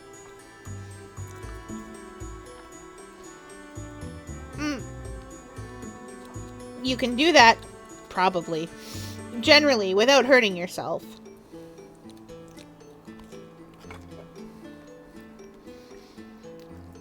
And also without falling in the ketchup.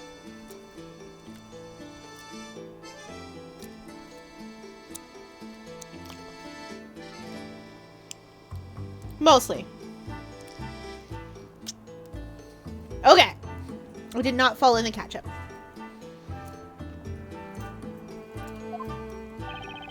Right. So I guess that means he's jobless. My name is Mary, and this darling kid is Snowy. Snowy and I often travel to the edge of town to sell delicious fresh milk. Milk like that doesn't happen overnight. I work my hands to the bone, squeezing each drop out. Literally! That sounds pretty frightening. I'm Kira. I'm a flower seller. If you'd be so kind, feel free to purchase one of my beautiful flowers at any time during the trial. There's no way I'll sell them all by morning. Oh, the life of a flower girl is so hard. Yeesh, talk about a hard sell. My name is Nidal. I aim to join the town's order of knights. I study night and day, so though I am still but a mere squire. Joining the Knights of the Inquisition is my life's ambition. And I, Nidal, will do whatever is necessary to join. So he's jobless too. Honorable witnesses, I ask that you show this court your best when delivering your testimonies.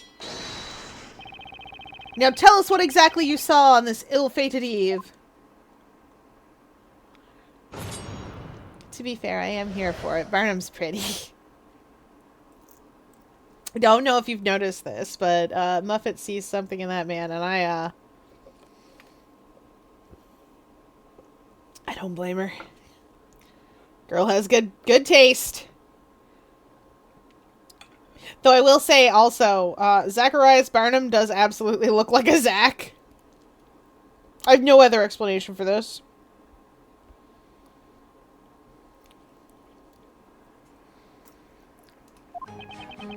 The delicious scent of mid-evening dinner permeated the air, and a soft light shone faintly in the distance.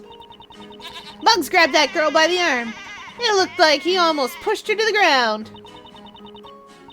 I heard a faint voice cry out. The next moment, those two villainous men burst into flames. There was not a trace of fire to be seen in the area. Without a doubt, magic must have been used. Okay. Fellas, gender neutral.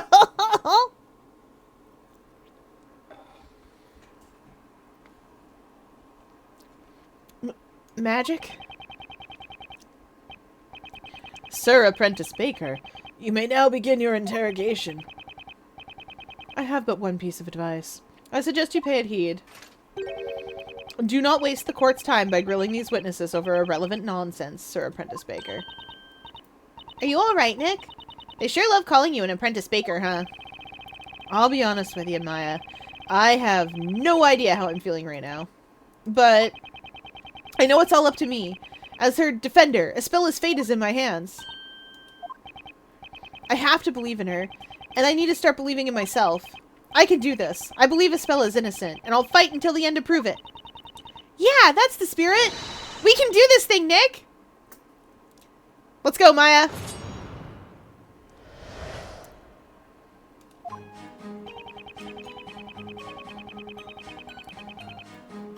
Oh, no. No. I want a health bar. I don't want to X many mistakes. I want a health bar. I don't like this.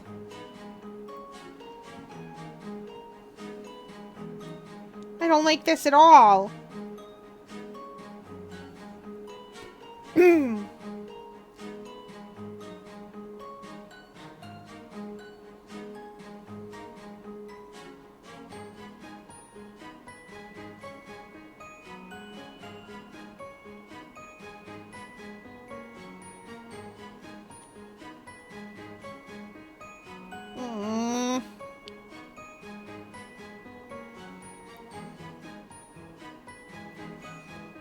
Well, whatever. I'm pressing everything anyway.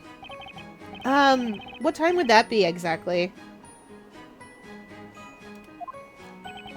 Oh, dinner time. When else would the scent of dinner be in the air, if not dinner time? Do you see? Not so much. The sun had already set by that time. That should be adequate. The sun had already set. So you clearly witnessed what happened tonight, is that correct? I have been dubbed a witness. Thus, I must clearly have witnessed something. Do you see? In that case, how much light was there in the immediate area at the time? Enough to see the nose on my face, but not enough to see the trees ahead. Do you see? No. That doesn't add up. If the area was completely dark, then you couldn't possibly have witnessed anything. Do you see?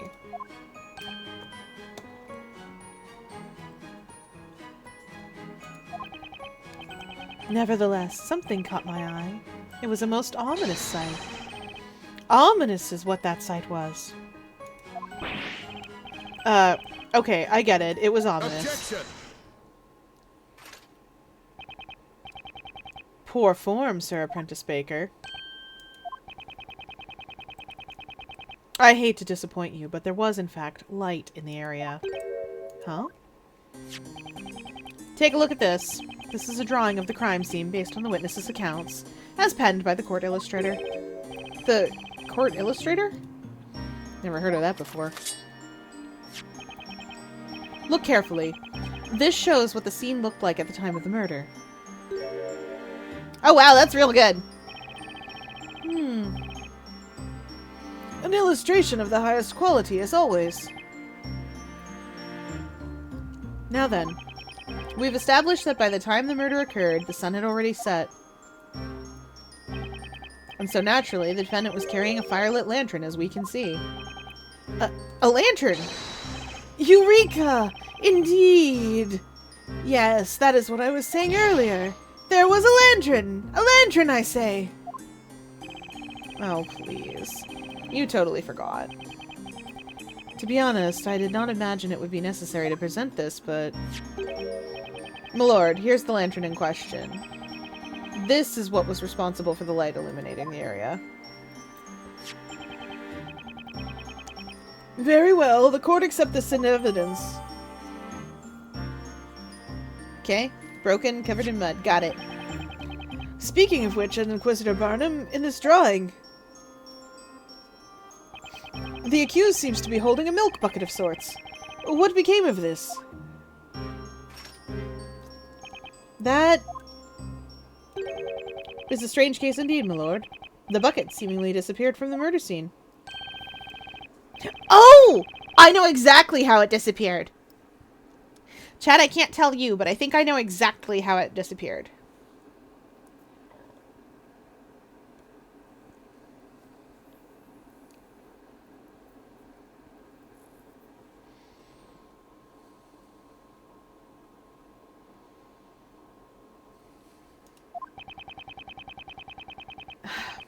There has been talk of wolves living in the nearby forest. It is thought that they often make off with the items that they find on the ground. Great. Wolves that steal your stuff. Remind me never to set foot in that forest. This is great, Nick! We've got new evidence now! Ah, yeah, you're right. You know, Nick, you really don't look like just some normal run-of-the-mill baker. I'd say you're more like a somewhat articulate run-of-the-mill baker. I think you might even have a knack for being a defender. There's a clear contradiction somewhere in that testimony, and I'm gonna find it. I think I found it. I want to do something silly, chat. There wasn't a trace of fire. She has a lantern!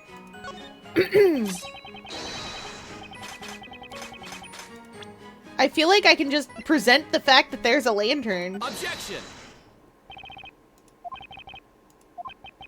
Phoenix? Oh, I hope I didn't mess it up. What's the matter, Defender?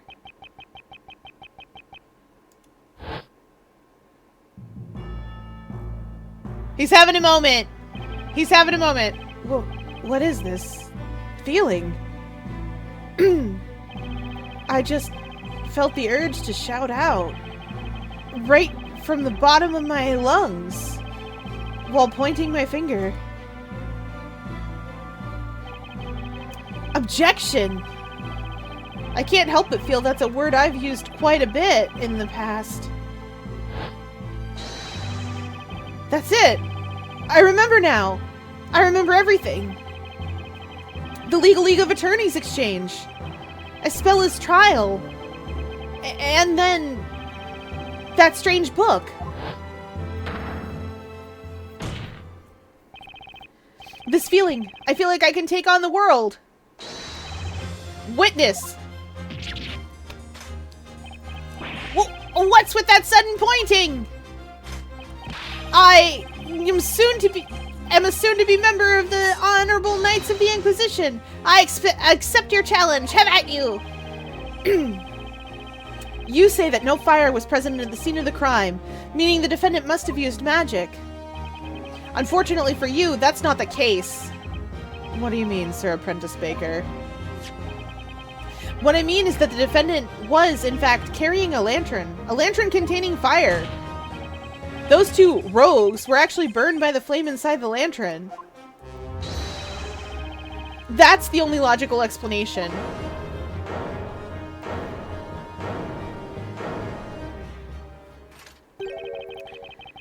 My, what a startling conclusion you've come to, Sir Apprentice Baker. What do you mean? The only logical explanation? Do you agree with this statement, honorable witnesses? It is presumptuous for a man that knows nothing to claim that he knows something, about which he really knows nothing. Huh? Besides, how could one teeny tiny flame be strong enough to set them both ablaze like that? There were two of them. How could that flame engulf them so fast? Furthermore, if they did burn as you claim they did, who do you mean to suggest that... Do you mean to suggest that they were soaked in oil or something? Oh. Well, Sir Blue Knight, it would seem you have bitten off more than you can chew. I definitely didn't see that coming. What say you, my lord? Do you have any thoughts on the proceedings thus far?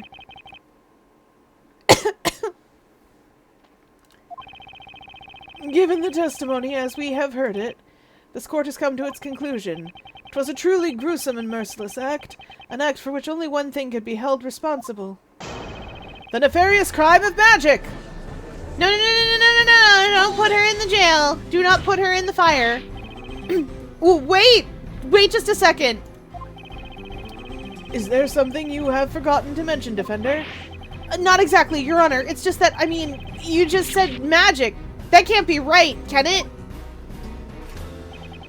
What are you suggesting, Sir Apprentice Baker? Witches use magic, which in turn brings about disaster. Such is the way of the world, is it not? Well, yeah. That may seem to be the case. But no way is that actually possible. This court finds Espella Cantabella, the accused, charged with being a witch. Espella, a witch? A witch's existence in this world is a crime in itself. Of course it is.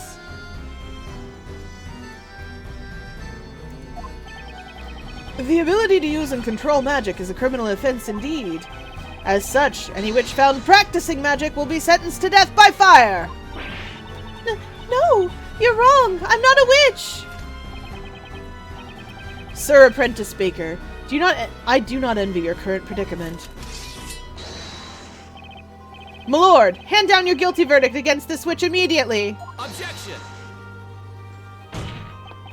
But... There's no evidence to prove that any magic was really used. Put a sock in it, bread boy! We all heard her cast the spell. Huh? That's right! Snowy and I heard it! Isn't that right, Precious? We heard that incantation quite clearly. That frightening voice. There's no mistaking it was Espella's voice.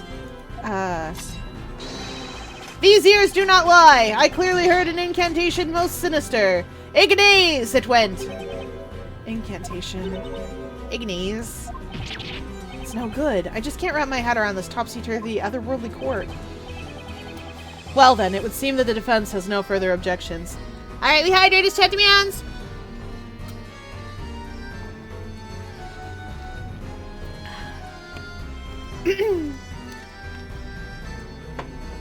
And a big stretch.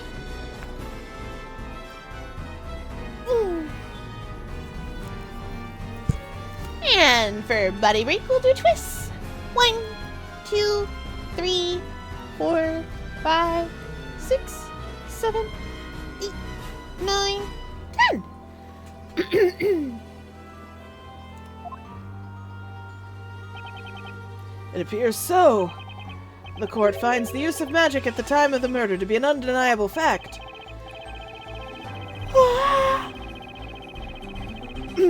Furthermore, the honorable witnesses have stated that they each heard an incantation being recited. The court finds no reason to delay its verdict any longer. Nick, we have to do something. I know, but what exactly can we say? Here in this world, our sense of logic is completely useless. This court is ready to hand down its verdict for the case of Espella Cantabella. I wish you wouldn't. Hold it.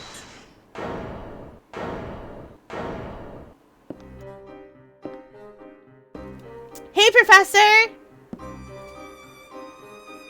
Your Honor, I request that the court hold its verdict a moment longer. What is the meaning of this intrusion?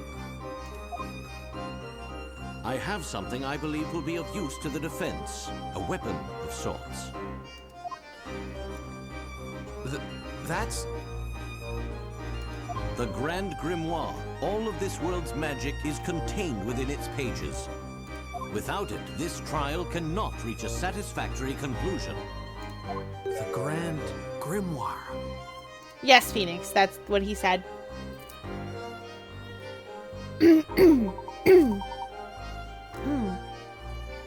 We meet again, Mr. Wright. Well now, it seems things are already afoot here.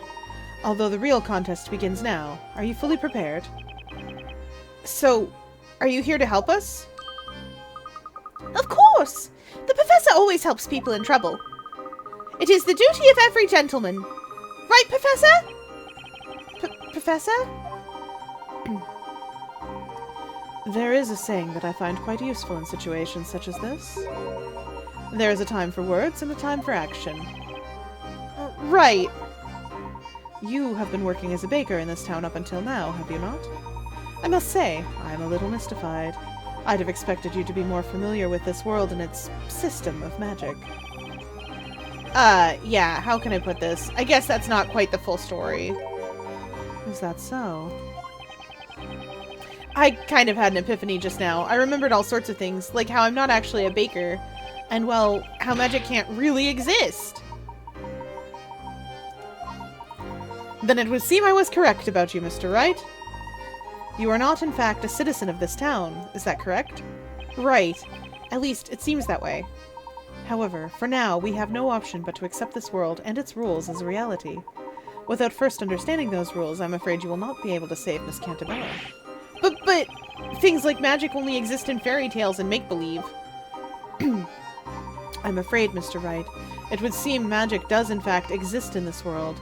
Such a truth cannot be denied. Indeed, that is why the Grand Grimoire is a weapon well suited for this witch trial. At the moment, you are tantamount to a knight without a sword.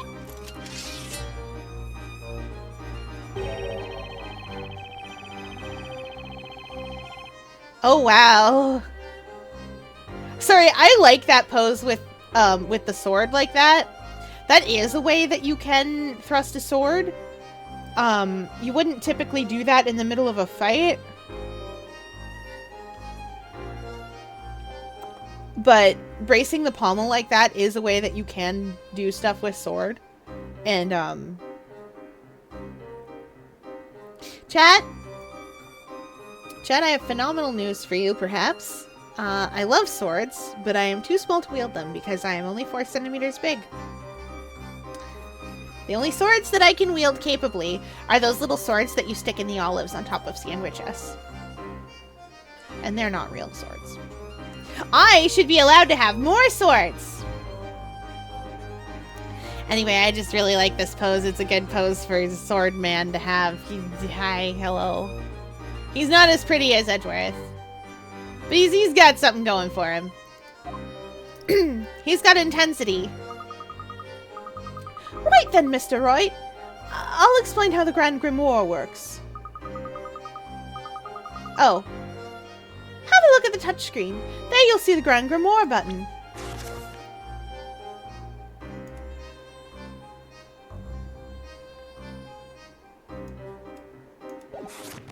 Oh, you need a scepter. Touching the Grand Grimoire button will open the Grand Grimoire. You will be able to present spells from the Grand Grimoire in much the same way as you would present evidence. This book will surely be a most important asset for us in this trial. Oh, that reminds me. I've gone ahead and bookmarked the spell Ignace for you. Okay, chat, I have one more thing that I need you all to understand. Phoenix here is objecting to fire being a magic spell. Do you know what Maya's job is? For those of you unaware of what Maya's job is, Maya is a spirit medium.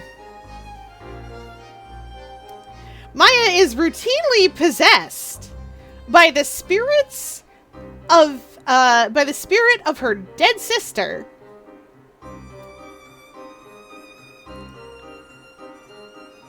She has been possessed by the spirit of by many dead people.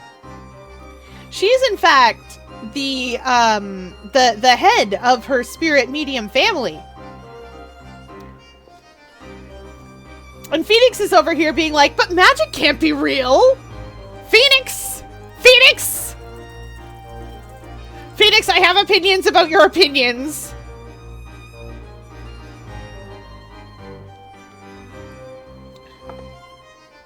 There can't be spirit mediums, says... there can't be fire coming out of nowhere, says Phoenix.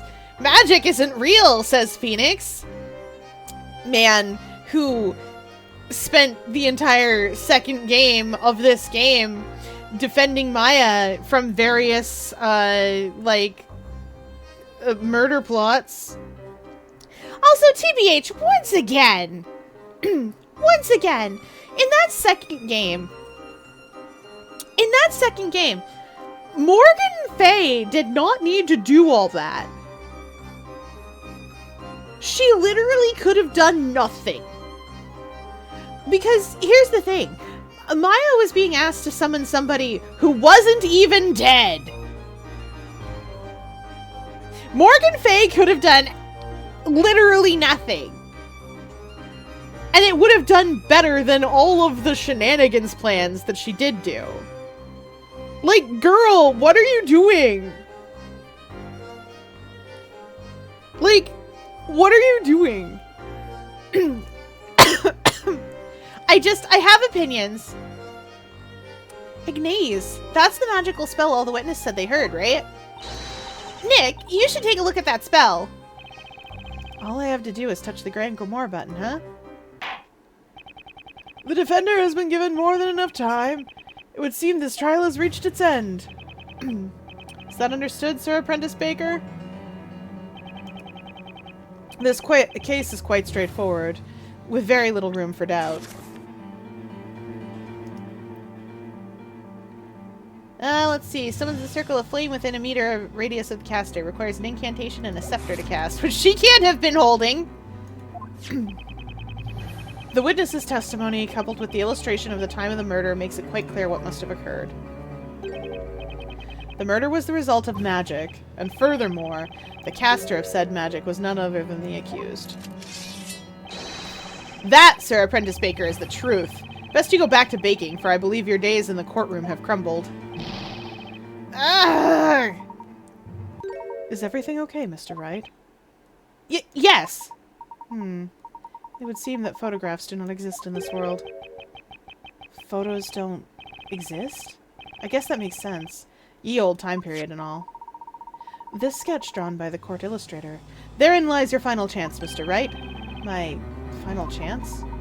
I understand the witnesses have already finished their testimony. However, if you could perhaps find a clear contradiction within this illustration. There's another contradiction? In that case, there's still hope that I can turn this around. Mr. Roy, you have to hurry. Look, the judge. He looks ready to deliver his verdict at any second now. This is it. This is my last chance. What should I do? Hold it! 1 second, Your Honor. The defense requests permission to have another look at the court illustration. I think there might be a contradiction in there. Objection! You are already out of time. All testimony and evidence given this far has proven to be accurate. Objection! I wouldn't be so sure, Inquisitor Barnum. There's just one thing you've overlooked. A piece of evidence within this book. The Grand Grimoire! Absurd. I overlooked something? You are the defender here. You should have examined the tome earlier. You're right. I should have. But unfortunately, I was nothing but a simple baker until just now. Interesting. You've certainly begun to show your true colors, Sir Blue Knight. Let us see what type of knight you truly are. Have at you! The defender will now show us this supposed contradiction. The court illustration and the Grand Grimoire. Somewhere there's a contradiction between these two, and I've got to find it. This is my last chance. Defender, use this magnifying glass to locate the point of relevance. Then reveal to the court the location of this contradiction. Got it! Oh! The contradiction is right here. The hand of the accused. She seems to be holding a lantern. What is your point? According to this tome, using the spell Ignaze requires the use of the witch's scepter, as well as an incantation. Isn't that right? Correct. For witches to use magic, they must be in possession of witch's scepter, also known as the Talia Magica. If that's the case, then there's one thing that doesn't add up. Take another look at Miss Cantabella's hands. Tell me, do you see the witch's scepter in either of her hands?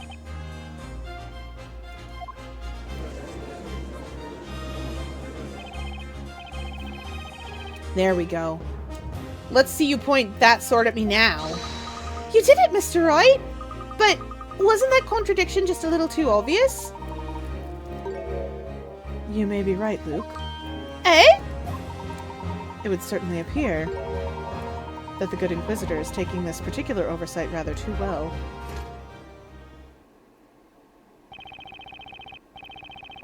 That is correct, Sir Apprentice Baker. But you should not underestimate me. This is perhaps your first time seeing this item, is it not? Right here is the very scepter you mentioned. That thing is huge! One of the witnesses found it tossed in the shrubbery on the side of the path. Aha! Yes, indeed. That was I. I located it. My feet found themselves ensnared in the blasted thing, and it sent me flying through the air. Somehow, I'm not surprised to hear you fell, Gramps. This scepter does seem to carry a most sinister air. Indeed, my lord. However, the scepter will only work while in the hands of a witch, with the incantation being said aloud. Aw, that's too bad. I wanted to try lighting some stuff on fire. Maya! Of all the people here, you're the one who could probably actually use that. Once again, Phoenix insisting he does not believe in magic, but also, Maya is right there. Girl gets possessed by ghosts all the time. Please don't look at me when you say that.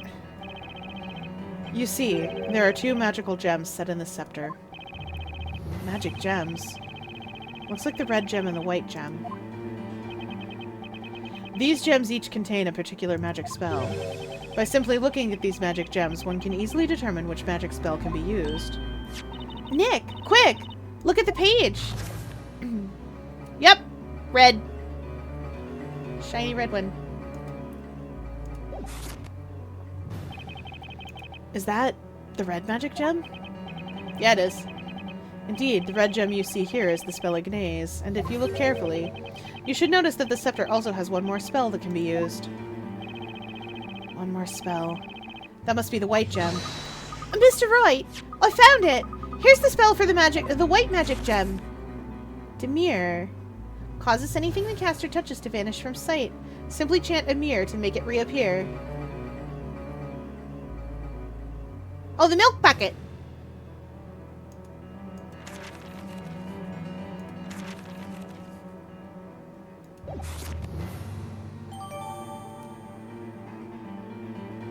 Okay. Causes anything the caster touches to vanish from sight. I see you managed to work it out in that crusty head of yours. That's just... It just can't be. The reason the witch's scepter couldn't be seen is because the magic spell Demir had made it disappear? Whoa. That's right. In other words, the accused conjured a cowardly spell to camouflage her own use of magic. No! No way! I love Layton and Luke standing there because they do not look like they belong in a Phoenix Wright courtroom. I'm also glad that Barnum has that helmet on when he's hanging around with Luke and Layton and takes it off to belong in a Phoenix Wright courtroom. Like, the design they have for his helmet belongs really well in a Luke and Layton game.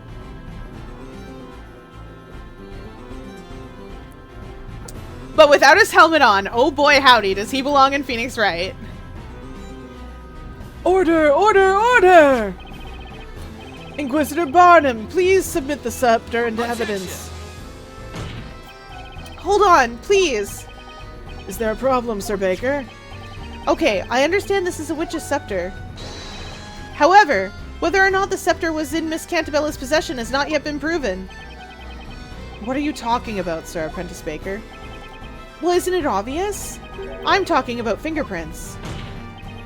Supposing Miss Cantabella did in fact handle the witch's scepter, then her fingerprints should still be on it. They don't know what fingerprinting is. What's with this silence? You said fingerprints? Inquisitor Barnum, tell me, just what is this Baker blabbering about? I haven't the slightest clue, my lord. It is the Baker's first time in court, after all. Huh? I'm afraid it's no use, Mr. Wright. In this world, it would seem the concept of fingerprinting does not yet exist. What? I can't believe it. As I've said already, best you head back to the bakery lest you continue to serve this court more of your half-baked ideas. They're about as half-baked as your terrible puns, Barnum. Forensic science does not exist here. Instead, this is a world in which witches and magic are accepted as fact. Truly fascinating.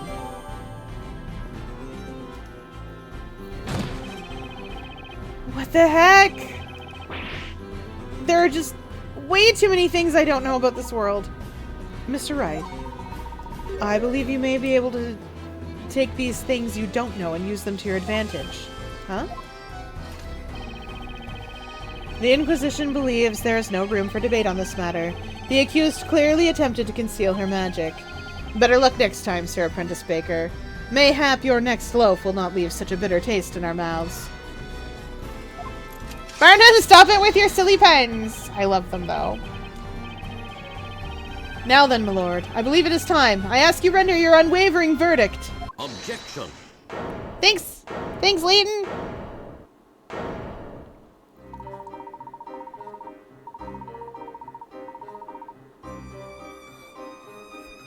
Pardon the interruption. May I have a word, Inquisitor Barnum? What's that? Who might you be? My name is Herschel Layton. I'm a friend of the accused. Inquisitor Barnum, please allow me to confirm what you believe happened on the night of the crime. You claim the witch's scepter was made to disappear through the use of magic, is that correct? Indeed. Through the magic spell Demir. If possible, would you mind providing proof of this particular claim? What? You claim the scepter was not seen. Indeed, that is one possibility. However, a wise man must always consider every possibility. What say you, Inquisitor Barnum? Can the Inquisition fulfill the request presented by the gentleman with the unusual hat? The Inquisition cannot honor this request for proof. If you are asserting that the accused is not a witch, then the burden of proof lies at the feet of the defender. That is not how that works!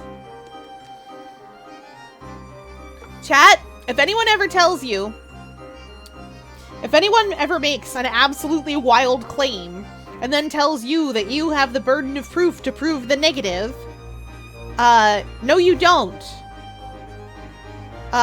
They are speaking nonsense and trying to trip you up with fallacies. The burden of proof lies with the person making the claim. That is always how it is. So for instance, and some things can't be proven. You cannot prove a negative in general.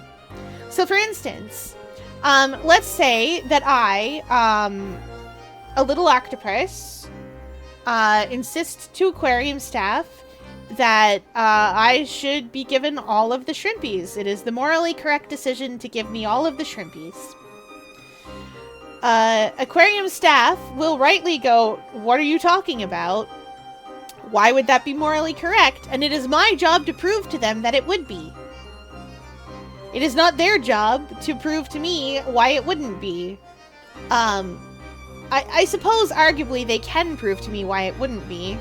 Not to my satisfaction, because I'm biased. There are other things that I suppose would have been a better example of this, but, oh, I know. Let's see. Oh, I know. If I tell someone that Earth has 7 moons, it is my job to show them those 7 moons. It is not their job to be like, Fier, what are you talking about? Earth has 1, maybe 2 tops, but definitely at least 1.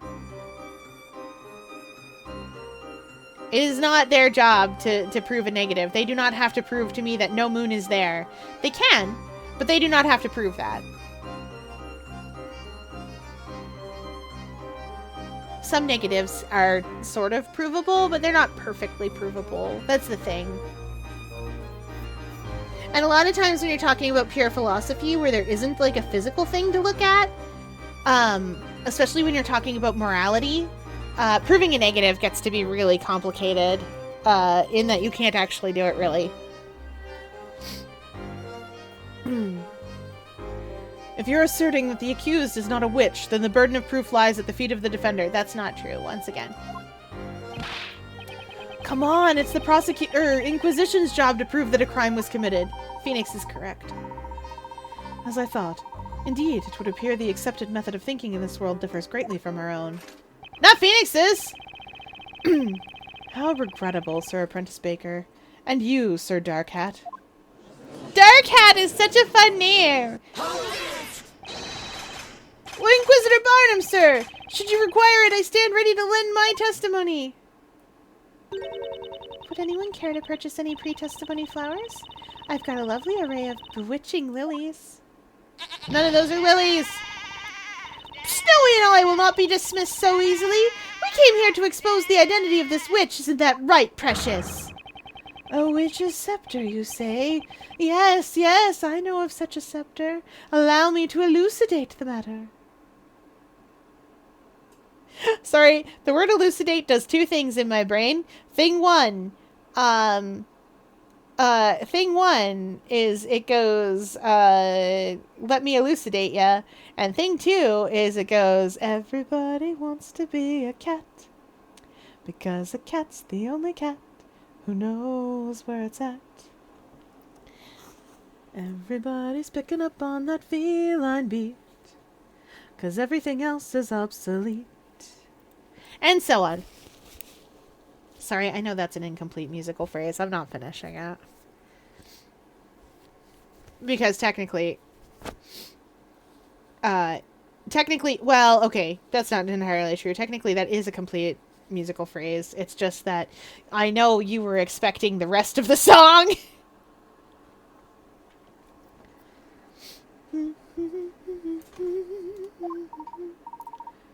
What do you think, Inquisitor Barnum? Your witnesses appear to have something to say on the subject. Very well. Most honorable witnesses, I grant your request to testify once more. Tell the court what you know regarding the Talia Magica. Well, we've somehow managed to keep the trial going. I owe you one, Sir Dark Hat. Please, Mr. Wright. Mr. Layton will suffice for the time being. Layton, can you read this man's mind? Phoenix, are you just whispering that stuff? Or is Layton being a mind reader today?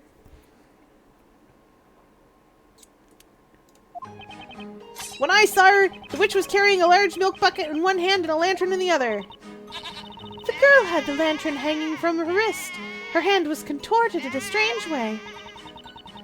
I got a good look at her hand, and it looked for certain that she was gripping something. The witch was holding a scepter in her right hand. She did not drop it once before she was apprehended. Well, then how did the lantern fall in the mud? 'Cause that scepter is big. How could the lantern fall in the mud?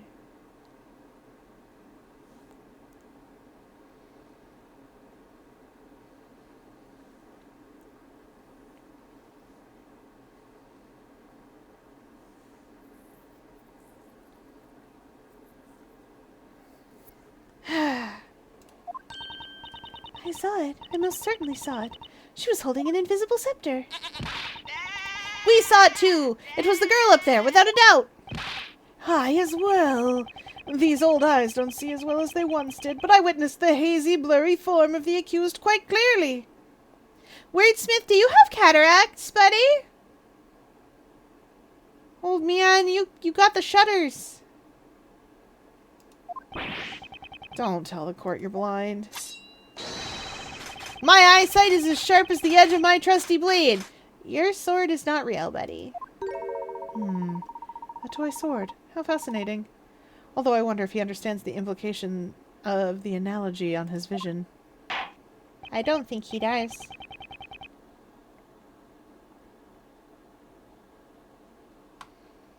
Sir Baker, you may proceed with your interrogation. Mr. Layton's given me another chance. I can't let it go to waste.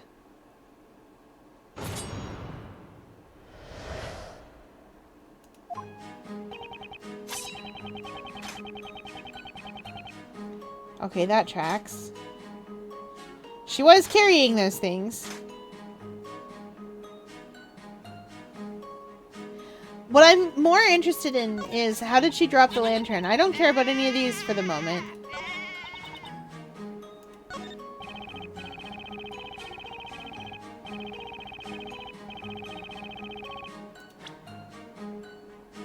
I'm presenting the lantern here. I feel a vibe. Most of it is, like, the lantern was on her wrist, right? So how did it get dropped? Objection! There is a high probability that Miss Cantabella was not holding the scepter. But, if for the sake of argument she had been holding it, she would undoubtedly have dropped it at the time of the incident. What do you mean? What I mean, Inquisitor Barnum, is that this lantern proves the defendant was not holding the scepter. Well, what foolishness are you spouting, Sir Apprentice Baker? The lantern's handle was found around the accused's wrist. Meaning she could have held the scepter? I'm afraid that's not the problem here, Inquisitor Barnum.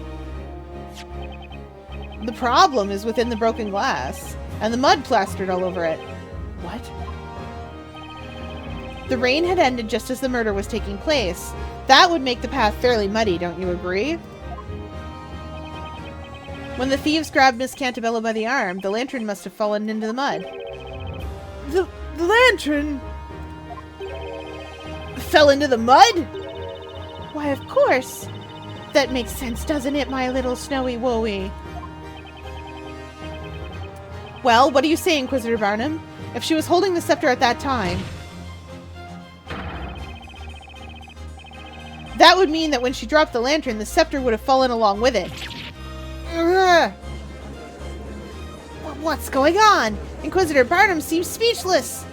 That defender's managed to turn the thing around, even though he's just some baker. No way! Pay the witch's accomplices no heed. They're just trying to trick you.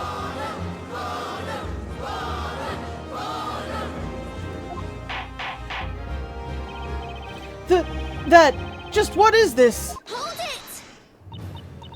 1 moment, please. Everyone, please listen.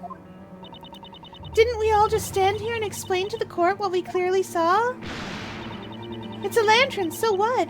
What's so special about it? Explain it to me so I can understand.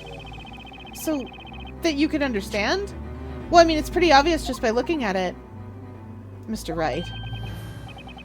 What is it, Mr. Layton? There is something about that witness. Miss Kira, was it? Tell me, Miss Kira. How good is your eyesight exactly? Uh-huh. As you just heard Mr. Wright explain, the answer to your query is quite obvious at a glance.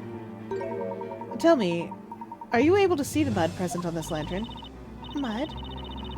What mud are you talking about? Your Honor, did you hear that just now? Ah, yes, indeed. What does it mean exactly? It means that Miss Kira's poor eyesight is the reason she cannot see the mud present on this lantern. In other words, the validity of Miss Kira's testimony is questionable at best.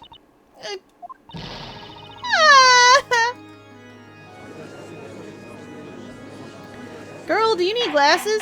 Because there's a guy up here with cataracts. Order! Order in the court! What is the meaning of this? What say you in your defense, witness? I highly recommend you give us nothing but the truth. I'm sorry, Inquisitor Barnum. It's true. I need to wear glasses all the time, in fact. You need to wear glasses? Aha! Now that you mention it, I did notice something odd about you today. Oh, I thought you looked familiar. Gone is the mist that clouded my mind. In its place, clarity. Wordsmith, buddy, you got cataracts. Glasses can't even help you, bud. Fair maiden, a pair of spectacles are as valuable as a shield to a knight. Make haste and procure another pair. Now then, Miss Kira, tell me, at the time of the incident, were you wearing your glasses? No, I was not wearing them. The truth is, I lost my glasses a couple of days ago. You lost them? So her glasses were missing during the time of the incident. Mr. Wright, might I recommend that you keep note of this fact? It could prove useful later. Got it. Okay, I'm on it. Am I to believe there's nothing left to prove on this matter? At the time of the murder, the accused did not have a witch's scepter in her possession.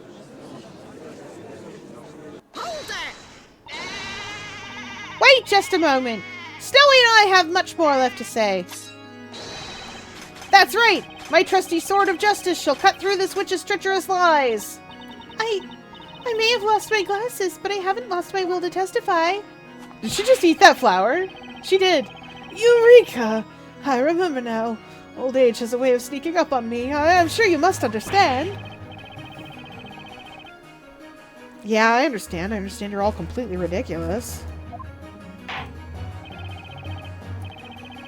It would seem we have not yet arrived at a clear-cut verdict. Witnesses, you may once again begin to testify to the court. Tell us about the scepter and how it was used in the detestable display of witchcraft that you all witnessed tonight. Okay. Good gravy, we're doing it again.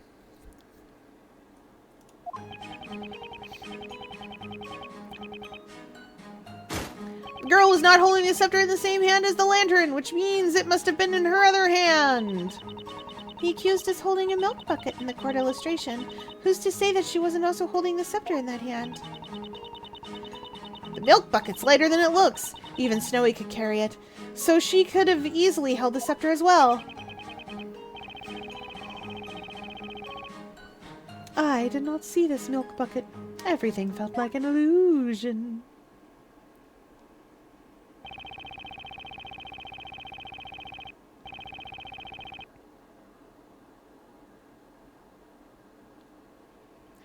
The scepter was in her other hand, you say? Indeed, such a proposal is feasible. Sir Baker! Yes, Your Honor. It is the strangest thing. The longer this trial goes on, the more you begin to resemble a legitimate defender. Huh? Well, no matter. Defender, you may begin your interrogation. I want to know about the milk. I don't care about these guys. It's fine. Also fine. You! Tell me about the milk. I need to know why the milk was so physically light. It's milk. Just 1 second, Miss Mary. Does she have a steamboat? Does that steamboat have a bell? What is it now? Snowy and I don't have all night, you know. Come on, then, out with it. Well, I just have one question regarding your testimony. How exactly did you know that the bucket Miss Cantabella was carrying was light enough for Snowy to carry? Huh? Well... You see, the girl always uses the same bucket whenever she comes to buy milk from us. Naturally, I would have seen that bucket countless times before. You've seen it countless times before. That doesn't answer my question. You specifically said that the bucket is lighter than it looks. Miss Mary, at some point tonight, you must have held that bucket yourself. Well... Now then, please enlighten us as to exactly when you got your hands on that bucket. It did disappear.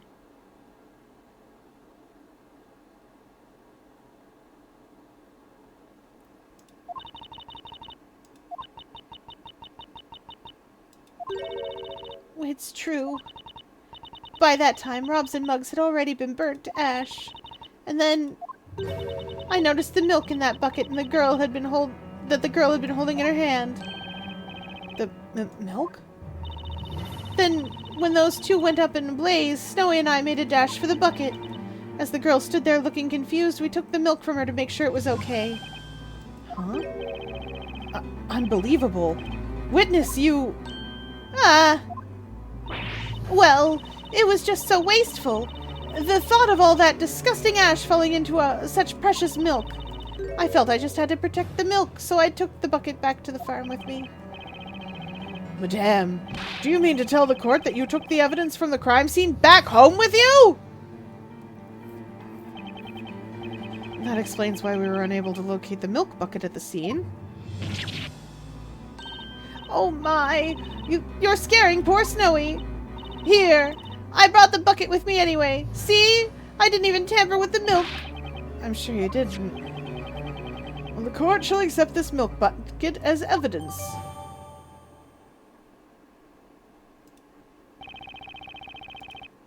Looks like it's one more piece of evidence for us.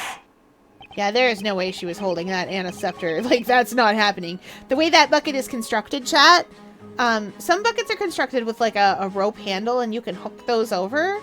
But old-timey buckets like this were often constructed by putting two solid wooden pieces, just basically leaving two wooden pieces long on the bucket construction.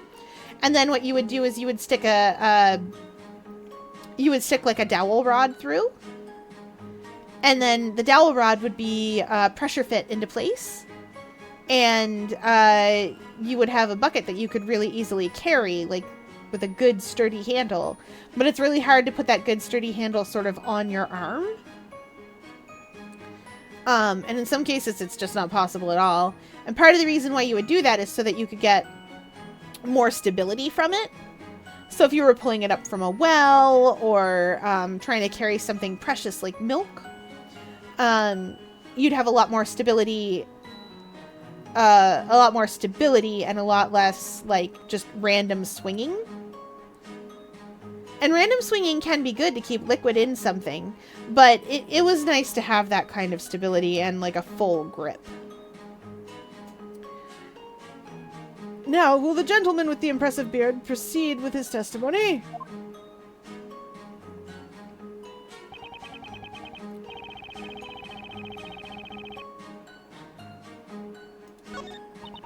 I want to present this milk bucket.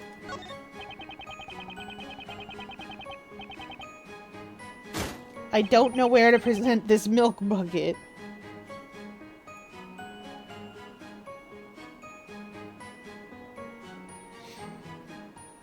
Because, here, look. This milk bucket here, there we go. This milk bucket here doesn't have a lot of space for arm. Can I was hoping I could, like, I wanted to examine it a little better. But yeah, this is exactly what I mean, where they just leave it a little long and then you kind of, like, jam that through there. This construction would eventually be refined into what we know, with the little metal ring and over with the little metal ring in place of the wood. But this is old-timey enough that I think that maybe, like, this is an old-timey enough bucket that I think that maybe, like, you can't probably fit your arm through there. I'm gonna try presenting it here, and then if this isn't right, I'll present it on the next statement that's talking about the bucket. All of your testimonies have come to the same conclusion. The scepter was not in her right hand with the lantern, therefore it must have been in her other hand that was holding the bucket. However, that's not it. Not by a long shot. What do you mean? Contrary to what one of the witnesses stated, the milk bucket was in fact at the crime scene. And you'll also notice something about this bucket. Take another look at the court illustration. Something about the bucket seems a bit odd, wouldn't you say? Objection! This illustration was based on eyewitness accounts, so a small discrepancy or two is conceivable. Actually, Inquisitor Barnum, it's highly likely that this illustration is much less accurate than you think. In fact, there's a blatant contradiction present in this illustration. That's a rope handle. Admittedly, it does at first look possible that Miss Cantabella was holding the scepter and the bucket at the same time. However, if you look at the real milk bucket, that possibility goes up in smoke. Here, let's have a look at the real deal. Notice the handle? That cannot be! Oh, but it is. This particular milk bucket has two pieces of wood on either side of the handle. If you were to try to hold both the scepter and the bucket, well, let's just say that'd be a challenge, to put it simply. There is no way anyone could hold the bucket and the scepter at once. What? That must mean clearly you have the wrong bucket. We never lie when it comes to milk. That's the very bucket I took. It looks like the witnesses are surprised about this as Barnum. The defendant couldn't have been able to hold the bucket and the scepter at once. Also, we've already established that she was not holding a scepter in her right hand. Therefore, the defendant, Mrs. Spella Cantabella, was not holding a witch's scepter at any point during the incident.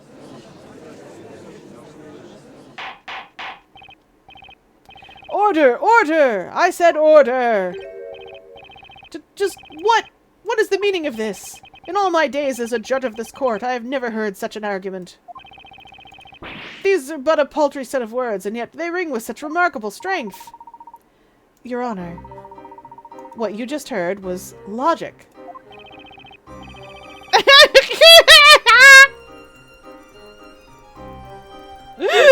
Chat, that's a superpower. What's that doing here?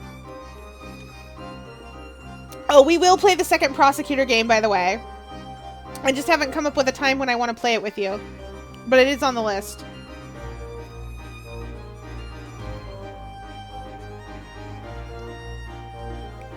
For a split second, I thought I still hadn't threatened you good enough with Legend of Dragoon. Like, inexplicably, I was like, oh, but I have to play Legend of Dragoon first. But I did that already. We even collected all the Stardust. With Val's help.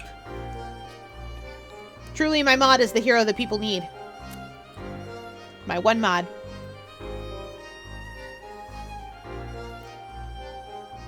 What? Logic, you say? Well, what is with these two? They just silenced Inquisitor Barnum with mere words. Such foolishness. This must be some type of witchcraft. Wait, do you think? Could they be witches? He's a witch! It would seem that the concept of logic does not exist in this world. Right! Then let's take this chance to knock that case down a peg or two. I'm worried if we keep this up, we'll be joining Espella in a one-way trip to the flames. Woof!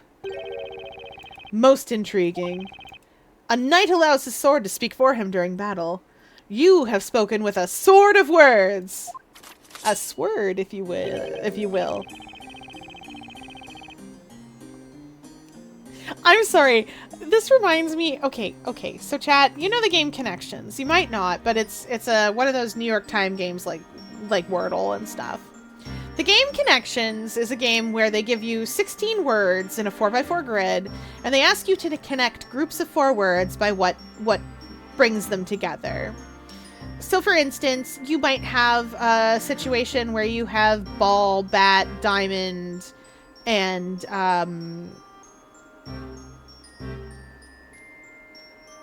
ball, bat, diamond, and like base. And those things are all connected because baseball game.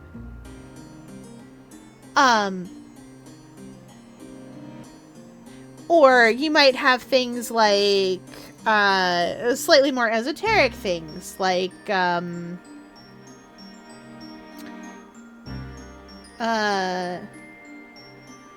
on. Like bacon, pine, I'm trying to think of 2 more. Bear with me. Nope, can't do it. But like, you imagine 2 more things like that, and it's just like, oh, they're actors' last names. Kevin Bacon, Chris Pine, that sort of thing.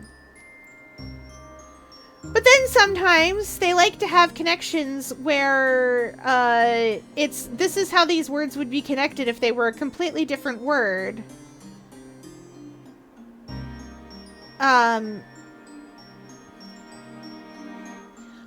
There was a day that Val and I were playing, and one of the sets of connections was words that start with synonyms for crush. And they were all wildly different words, too. And I was so mad.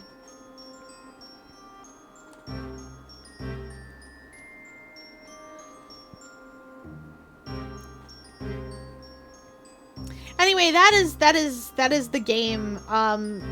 It's fun to play, and if you get it, you get it and feel really smart.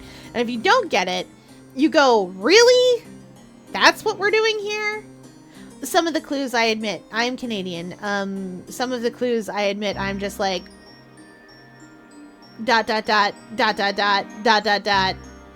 Wrong country, who dat? So be it. I too shall wield such a blade. What do you mean? Sir Blue Knight, there appears to be a hole in this logic of yours. A hole. According to the earlier testimony, it was believed that the accused had the lantern hanging from her wrist by the handle. However, she supposedly dropped it, hence it being covered in mud. That's right. While that may be true, it does not necessarily mean that the accused was therefore unable to use magic. Interesting. It's merely a question of when she dropped the witch's scepter. What do you mean, Inquisitor Barnum? Well, it's very simple, my lord. The accused, while first holding the lantern and the witch's scepter, cast her magic. And then she dropped both lantern and scepter. Ah! The witch's scepter was dropped after the spell was cast. Of course, yes, that must be it. What say you, Sir Blue Knight?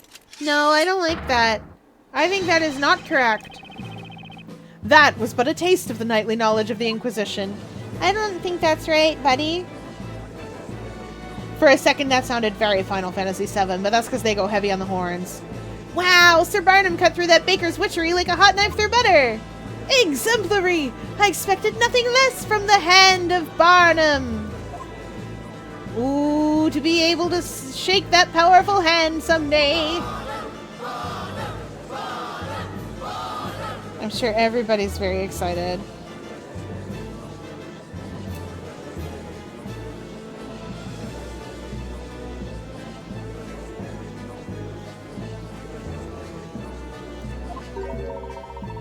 That Inquisitor isn't quite what he first appeared. Yeah, sure seems that way. Just a moment ago, it seemed like he'd never even heard of a logical debate. Now he's suddenly using it against us. Yeah, they know what logic... You can't... You might not know the word logic, but you still get to know what logic is. This guy's no joke, that's for sure. Now then, most honorable witnesses, I ask that you lend us your aid once more.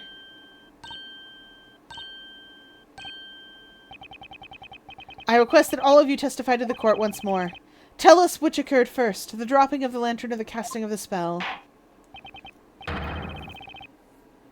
Witnesses, you may begin your testimonies.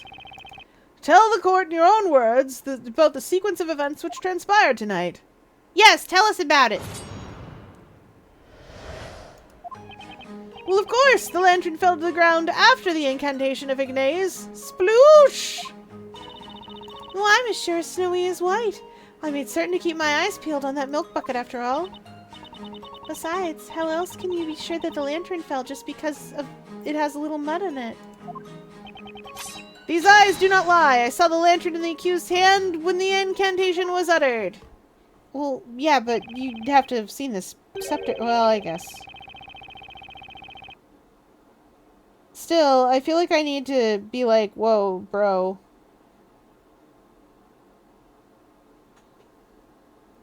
I need to learn something. I'm gonna just see if Wordsworth's cataracts are getting him. Figures. These testimonies are all over the place now. These 4 testimonies, they are most interesting. The witnesses all saw the same thing, and yet... People's memories are evidently quite fickle.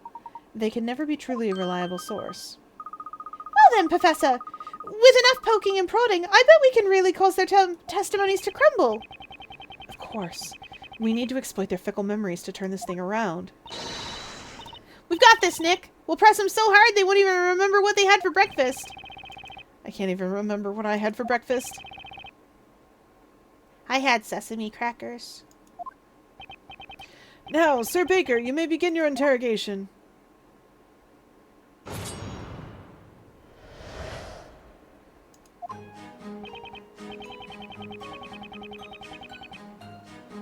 Bah. Hold it! The lantern fell after the incantation. Are you positive about that? I say, I am positively positive that I am positive. I heard her voice and then sploosh.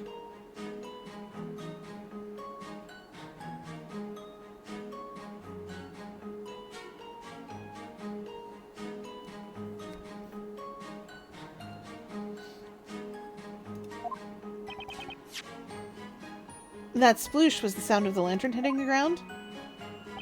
Indeed, but of course, do you see? Then if you look at the lantern, you'll notice that the glass is shattered. You specifically said you heard a sploosh. Shouldn't you have heard the sound of glass shattering when it hit the ground? Well, the sound of glass shattering? No, I'm afraid I failed to catch your drift. I was present in the area, but a bit farther away from the crime scene, you see. I have no recollection of hearing such a sound.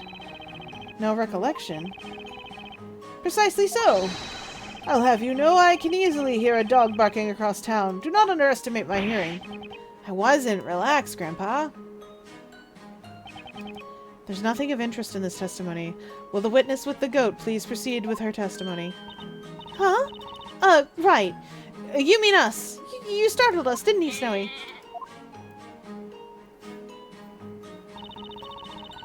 I'm as sure as Snowy is white. I made certain to keep my eyes peeled on that milk bucket after all.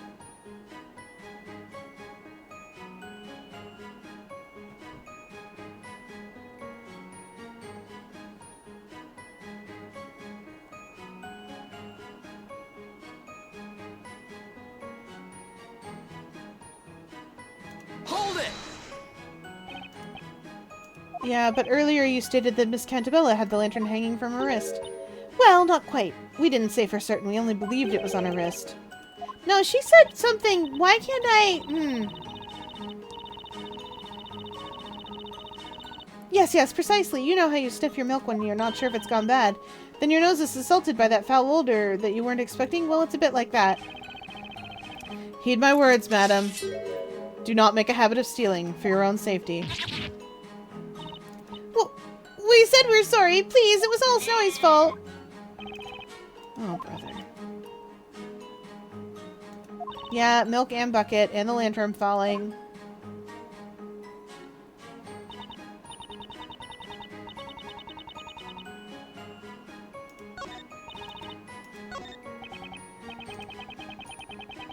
I saw her go, oh. Hold it! I need to... Is there a button that I can press?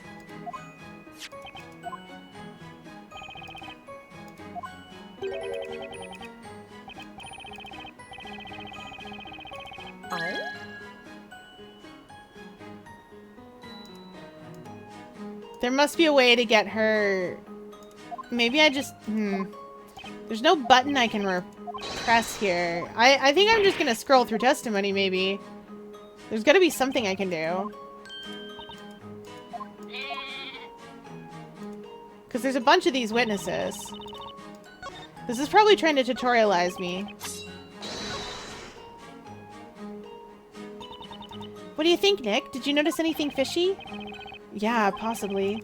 I think there may be something I can use. Really? Wow, I didn't hear anything special. There was definitely something out of place with that one witness's testimony. It was something I haven't noticed from any other witnesses so far. Well, it appears you may have found something. Mr. Wright? A four-witness cross-examination. This is something I've never done before. But then, maybe there's another way I should be tackling this. Well, I believe it is worth trusting that intuition, Mr. Wright. Okay, I got it. Alright, let's try pressing that old man one more time. Oh, it was tutorializing me. Hold it! Yeah, old man.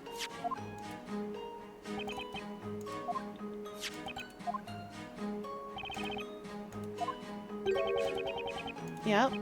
No, I'm afraid I failed to catch your drift.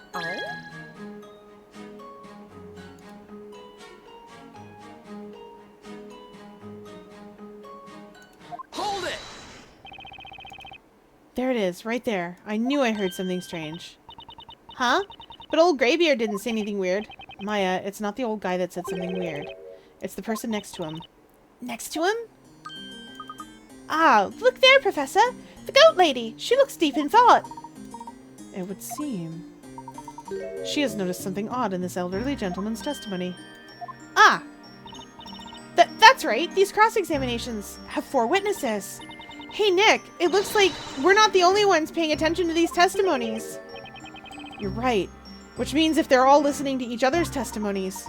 Correct, Mr. Wright.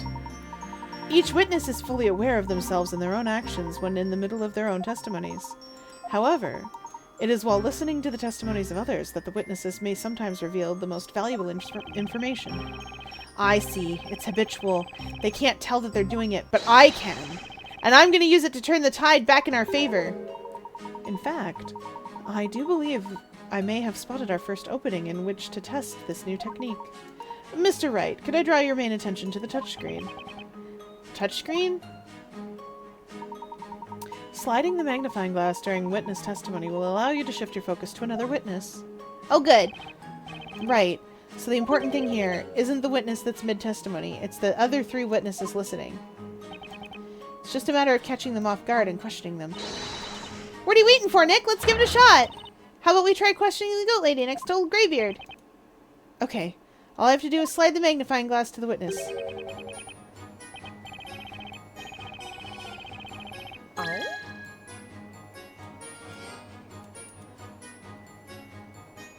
Hang on! Excuse me, Miss Mary? Oh! Do you mean us? But Snowy and I have nothing else left to say. I knew it. I caught her completely by surprise. Mr. Wordsmith just gave his testimony. He told us all about the sound he heard when the lantern fell to the ground. Mr. Wordsmith didn't seem too sure, but I wonder if you might happen to have something to say about this. Huh? Well, that's... Is that all right, Sir Barnum? May we answer the question? Do what you will, madame. There's no need for formalities. Huh?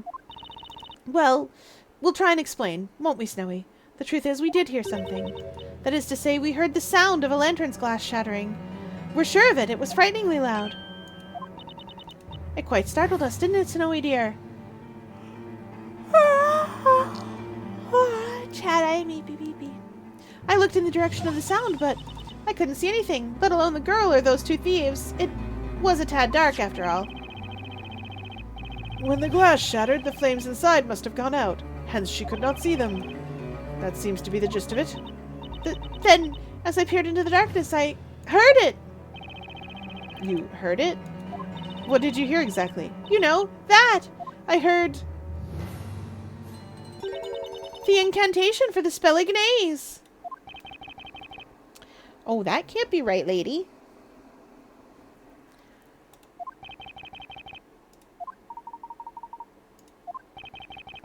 Alright, we hydrated, chat demands! What did you just say?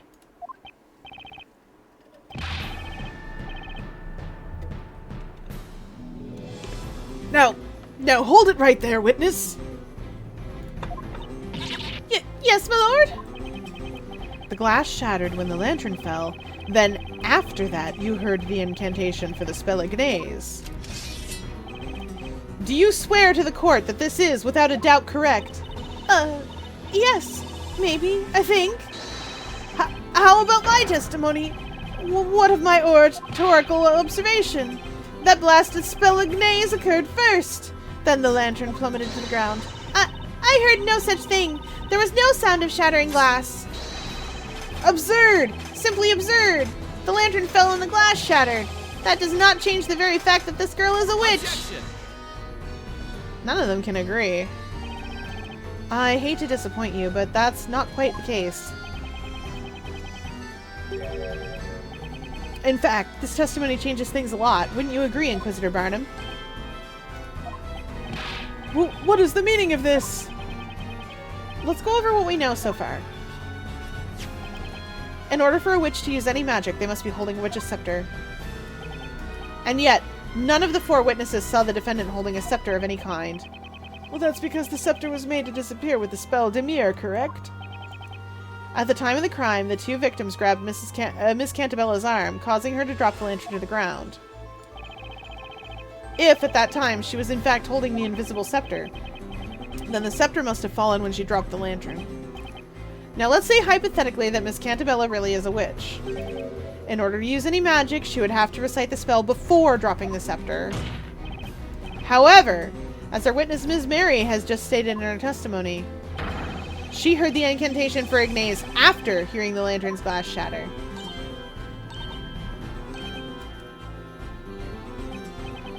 You do all understand what that means, don't you? It means that Miss Cantabella, the supposed witch you've locked up, could not possibly have cast any magic. Therefore, the defendant, Espilla Cantabella, is clearly in no way, shape, or form a witch. See, Wordsworth? He deflated like a balloon! Cartoon balloon! Such frivolity! Do you realize what you're insinuating? Do you really think she is not a witch? Such nonsense! Did any of you even listen to my testimony? We did, but you're wrong. There was no glass shattering. Are you calling me a liar, Missy? You couldn't even see the mud on the lantern when it was plain as day. What ridiculous claims, all of you! Oh, hush! Take your little toy sword and go back to playing pretend, Sir Knight.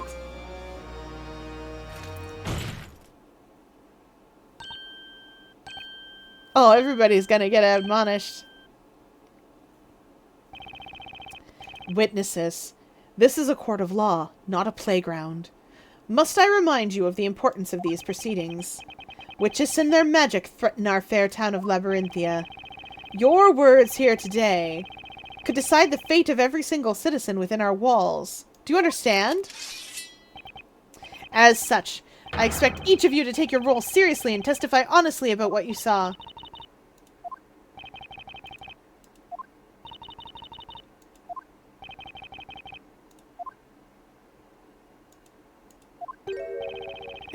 In all my days as judge of this court, I have never seen such behavior. Behavior that leaves a cloud of doubt over the credibility of each of your testimonies.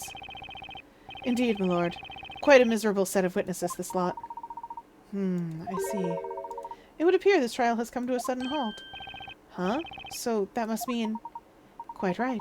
It means you have won this trial, Mr. Wright. We've won? I can hardly believe the situation we have found ourselves in. I did not anticipate this trial ending with such a strange turn of events. But due to these witnesses' dubious credibility, I can see no reason to continue. What say you, Inquisitor Barnum? As you wish, my lord. What's going on? They're actually gonna let this witch run free through the town? Curses! If it wasn't for that witch and her friends!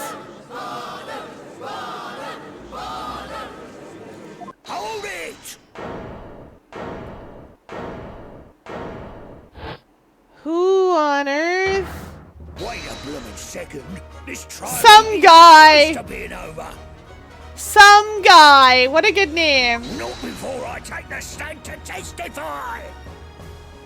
Testify! We need... you can't give me the word testify and not expect the, Who is this buffoon? He's got a beer glass in his hand, like, he's... Buffoon does not begin to cover it. Oh no. Behold! Who am I, you ask? Who am I? Are you a Why, witch finder? I'm the man that's gonna single-handedly save this trial. I'm the fifth witness. Sir, you need to stop drinking. Say what? What? Maybe Barnum didn't see this one coming. Oh, okay, Phoenix and I were on the same wavelength there. Just as I thought. This trial's going down the drain before I got here. Okay, you lot, assemble. We need a strategy meeting ASAP. I say, who are you? Thank goodness you showed up. We can't give up now, everyone. It has come down to this. To arms, everyone! We shall do battle against that baker and the hat seller! I can't believe this. What the heck is going on? Truly fascinating. It seems a new witness has taken a stand. What's more, he appears to be quite the formidable witness. Well, I guess. This trial is still far from over. Oh no, I thought we were near a save point. Oh, we are! Hey, Chow, we made it through a whole section! In one go! Very impressed. I never do that. Yes.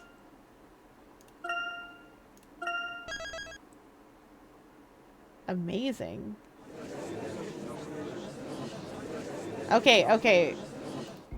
It is now closing time, and we hope you enjoyed your visit to the octopus enclosure. We are going on a little adventure. Actually, it's very late at night. We are still going on a little adventure.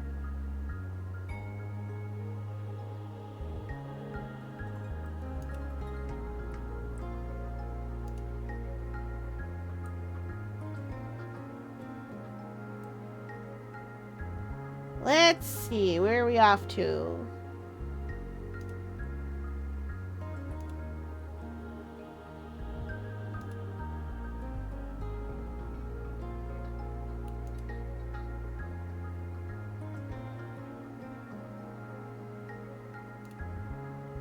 Oh, I know where we're going. We're going to see Beat. Forbidden Solitaire.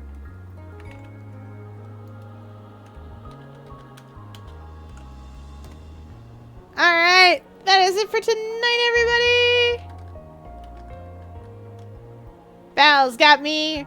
That is it for tonight, everybody. I will see you all tomorrow. Thanks for playing along with me.